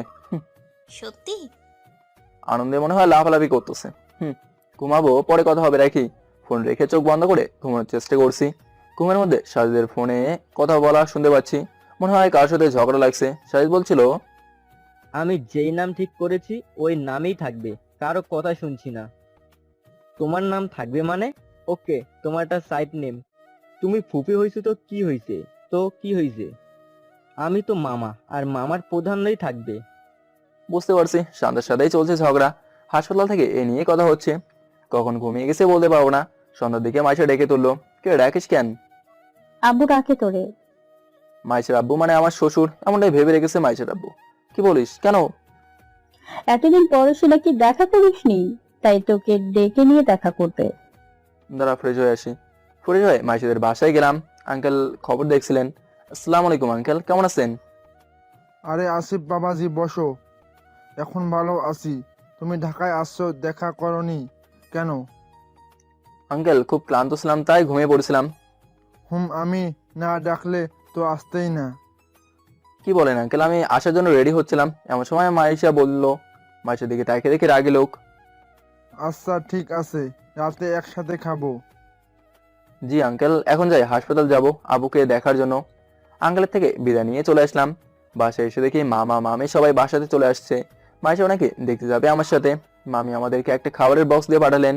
মামা নেই, কিছুক্ষণ পর যাবে। আপুর সাথে থাকতে হবে। হাসপাতালে আসার সময় আপুর শাশুড়িকে বাসায় যেতে বললাম। বললো দুলাভাই নাকি একা আছে। দুলাভাই বেবি কোলে নিয়ে আপুর সাথে গল্প করছিল। মাইশা দুষ্টু কাস্ট দিয়ে, আসতে পারি? আরে আসো, দুজন একসাথে যে। আমরা হলাম মালিক, জোর সবটাকে একসাথেই দেয়, শুধু বাথরুমটা বাদ দিয়ে। কথা শুনে দুলাভাই হেসে দিল। তোমাদের জুড়িটা কিন্তু খুব কিউট। লাভ নাই, ভাইয়ের অন্য কাউকে ভালোবাসে। কি হচ্ছে মাইশা? আসিফ কি বললো? শুনলাম মাইসার আব্বু নাকি তোমার জামাই ভেবে রেখেছে। আর বলে না দুলাভাই, মাইশার বিয়ে আটকাতে গিয়ে ফাইসে গেছে, বাড়িতে কেউ জানে না। ও, মাইসাকে করে ফেলা বিয়ে। মাইশাকে বিয়ে করি আর আমার জীবনটাই হারাক। আর নিধি রাজি থাকলে মাইশাকে বিয়ে করতে সমস্যা নাই। শখ কত? এই তোর থামবি? ততক্ষণে বেবিটাকে কোলে নিয়েছি আর আদর করছিলাম। আপু বেবিটা কিন্তু তোমার মতো হয়েছে। আমিও এটাই বলছিলাম। হাসপাতালে কতক্ষণ মজা করে মামনি আসাতে আমরা বাসায় চলে আসি। বাসায় এসে খাবার খেয়ে ঘুম দিলাম। সকালে ঘুম থেকে সাজের ডেকে তুললো। ভাইয়া, ও ভাইয়া, মাইশাপুর আব্বু তোমাকে ডাকছে নিচে যেতে। কেন? আঙ্কেলকে দেখলাম একটা নতুন বাইক কিনেছে, তোমাকে যেতে বলেছে। আঙ্কেল এই বয়সে বাইক চালাবে? চল তো। দাঁত ব্রাশ করতে করতে নিচে গিয়ে বাইক দেখতে আমি অবাক। অ্যাপাসি কিনেছে। আসসালামু আলাইকুম আঙ্কেল, এই বয়সে বাইক চালানোর শখ হয়েছে? আরে না বোকা ছেলে, এটা তো তোমার জন্য। আমার জন্য মানে? আমার জন্য কেন? কয়েকদিন পর তুমি আমার মেয়ের জামাই হবে। তোমাকে দিব না তো কাকে দিব? আমার সহায় সম্পত্তি তো আমার মেয়ের জামাই এই দেখে রাখবে। আমার কি আর ছেলে আছে? আমি তো তোমাকেই ছেলে হিসেবে জানি। আঙ্কেলের কথা শুনে লোভ লাগছিল খুব। না না আঙ্কেল, আমি বাইক নিতে পারবো না। আপনার মেয়ের সম্পত্তি আপনার মেয়েরই থাক। মেয়ের জামাইকে কেন দিবেন? মেয়ের জামাই কি ফকির নাকি? বাইক তো যে কোনো ছেলের পছন্দ, আমারও তাই। যদি সত্যি মাসিকে বিয়ে করতাম বাইক নিয়ে নিতাম, কিন্তু আমি তো জাস্ট অভিনয় করছি। কি বলো আসিফ? আমি তো তোমাকে আমার ছেলে হিসেবে দিছি। আমার যদি একটা ছেলে থাকতো দিতে হতো না? আঙ্কেল ইমোশন নিয়ে বলল। আসিফ নিয়ে নে, আব্বু শখ করে দিছে। মাইশো দেখে সাপোর্ট দিচ্ছে, কিন্তু কোনো কিন্তু না, চল বাইকে করে একটু ঘুরে আসি। আচ্ছা চল, আমিও চললাম।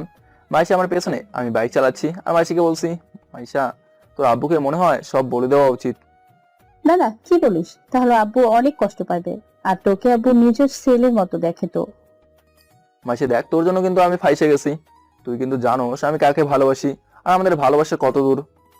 আমিও কি তোরে ভালোবাসতে চাই নাকি? আমার যে ফুফাতো ভাই ছিল না, তার সাথে আমার প্রেম ছিল। একদিন নিয়ে আয়, সবকিছু সমাধান হয়ে যাক।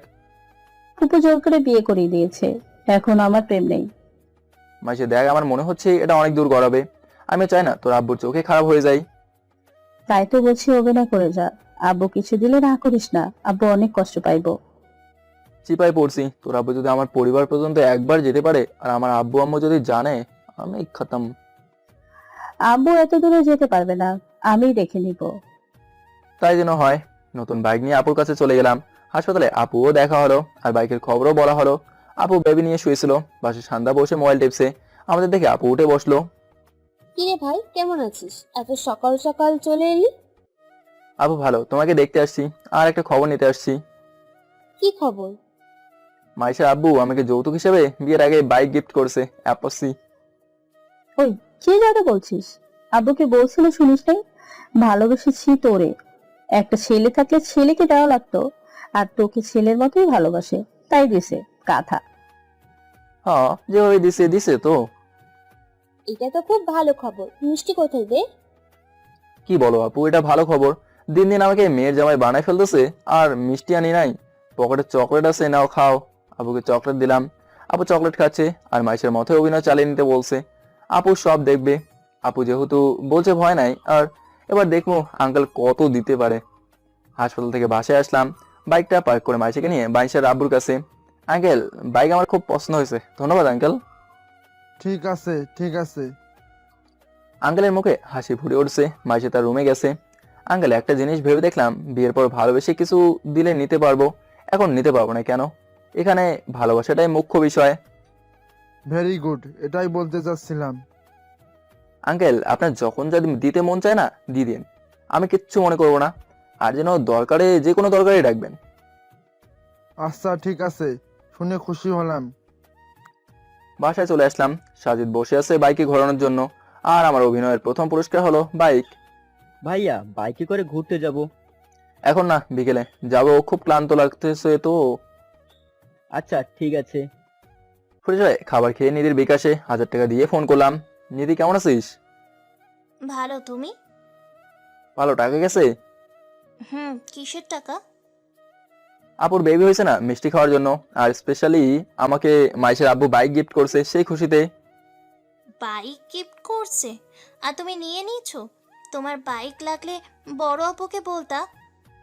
নিধি মনে হয় রাগ করছে। আরে পাগলি, রাগ করছিস কেন? এখন বাইক না নিলে সব বুঝে যেত আমরা যে অভিনয় করছি। তুমি কি মাইশাকে ভালোবাসো? কি বলছিস নিধি? আমি শুধু তোকেই ভালোবাসি। আর তুই তো জানিসই এগুলো শুধু অভিনয়। জানি, কিন্তু এই অভিনয় কতদিন জানতে পারি কি? নিধি, পরীক্ষাটা শেষ হলেই সবকিছু ঠিক হয়ে যাবে, প্লিজ রাগ করিস না। দেখো, তুমি যদি কোনোভাবে মাইশাকে ভালোবাসো কিংবা বিয়ে করে ফেলো, আমি কিন্তু বাঁচবো না। আরে বোকা, আমি এইসব কিচ্ছু হবে না। আমি তো মাইশাকে বন্ধু হয়ে বিয়েটা না হতে সাহায্য করছি।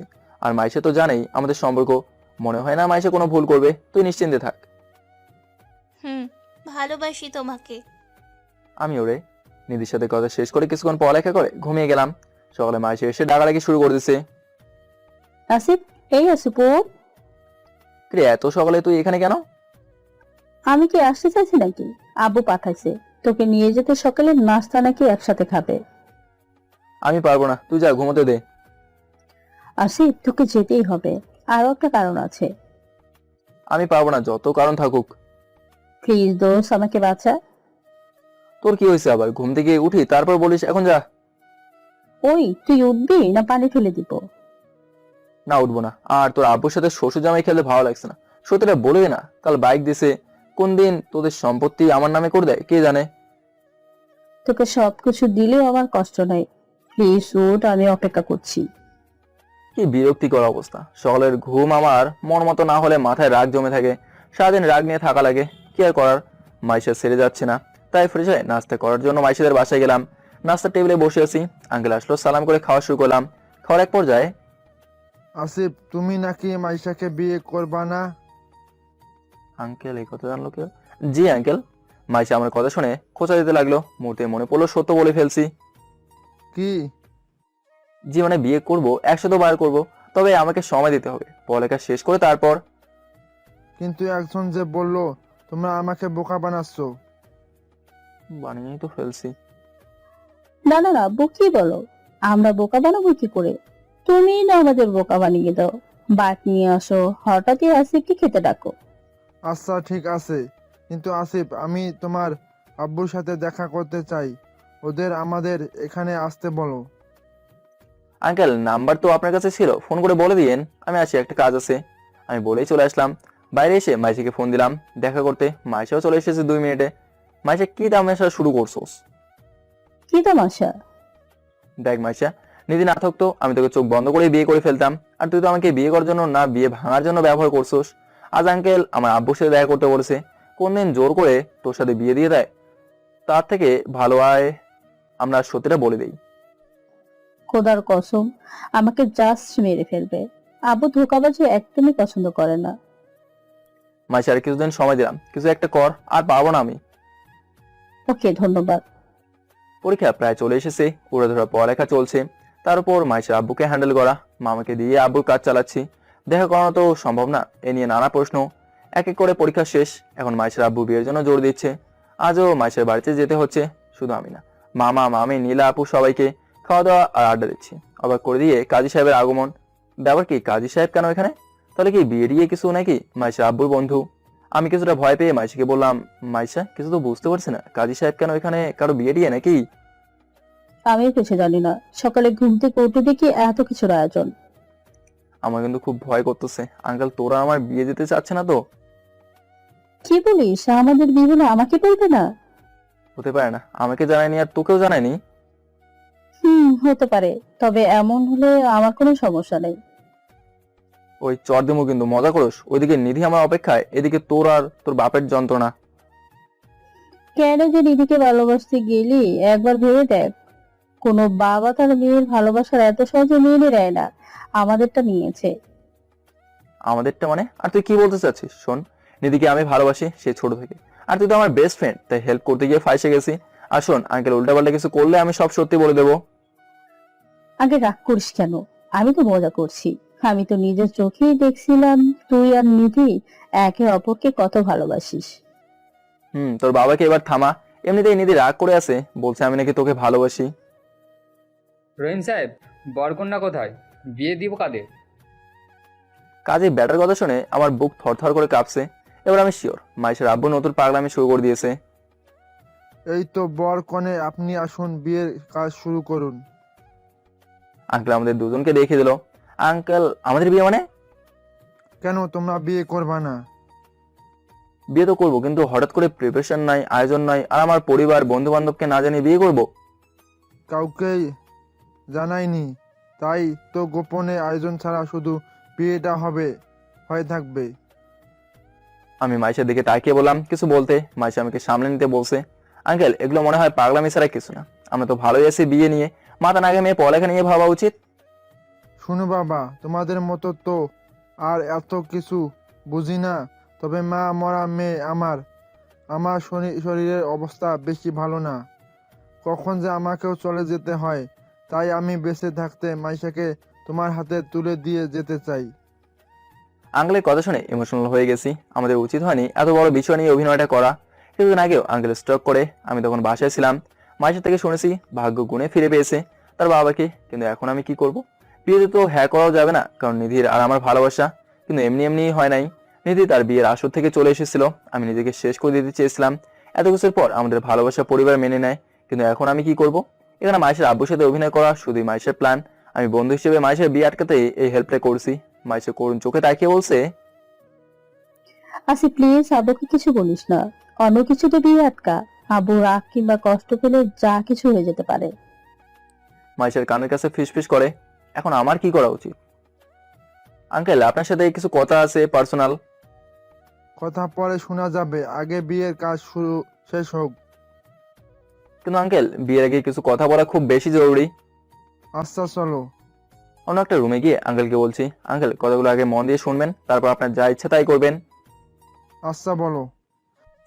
আঙ্কেল, আমার আর মাইশের মধ্যে কোনো প্রেম ভালোবাসার সম্পর্ক নেই, আমরা একে অপরে খুব ভালো বন্ধু। মাইশের কথা আমি আপনার সামনে এই অভিনয়গুলো করছি। আমার বিয়ে ঠিক হয়ে আছে আমার চাচাতো বোন নিধির সাথে। কি বলছো? তোমরা আমাকে ধোকা দিচ্ছ। আঙ্কেল, আপনি চাইলে আমাকে কয়েকটা চড় দেন, আপনার সামনে না আসতে বলেন, সবকিছু মেনে নেবো। কিন্তু আঙ্কেল, আপনার কাছে একটা অনুরোধ, মাইশাকে এই ব্যাপারে কিছু বললেন না। মাইশা লেখাপড়া চালিয়ে যাওয়ার জন্য বিয়েগুলো ভেঙেছিল, আর আপনার সামনে আমাকে ভালোবাসি বলতেছিল। আমি আপনাকে সবকিছু বলতে চাইছিলাম, কিন্তু মাইশা আপনার অসুস্থতার ভয় আর আপনার চোখে খারাপ হয়ে যাবার ভয়ে কিছু বলতে দেয়নি। আঙ্কেল চুপ করে আছে। আঙ্কেল, সত্যি আপনার মতো মানুষ হয় না। মেয়েকে ভালো রাখার জন্য পছন্দের ছেলের হাতে তুলে দিতে চাইছেন, এবার শুধু মেয়ের ভালো থাকার জন্য সত্যিকারের কাউকে খুঁজে নিতে দিন। আপনি খুঁজেও আমিও খুঁজে দেখি। আপনি ভাববেন না আপনার কিছু হয়ে গেলে মাইশের কেউ নেই, আমরা সবাই মাইশের পাশে আছি। আমি ভুলছিলাম, বোনের সাথে রাগ করে মেয়ের বিয়ে নিয়ে উঠে পড়ে লেগেছিলাম। মেয়ের ভবিষ্যৎ ক্যারিয়ার কোনো কিছু ভাবিনি, শুধু বোনের অপমানের আগুনে জ্বলে মেয়েকে অন্যের ঘরে পাঠাতে চেয়েছি।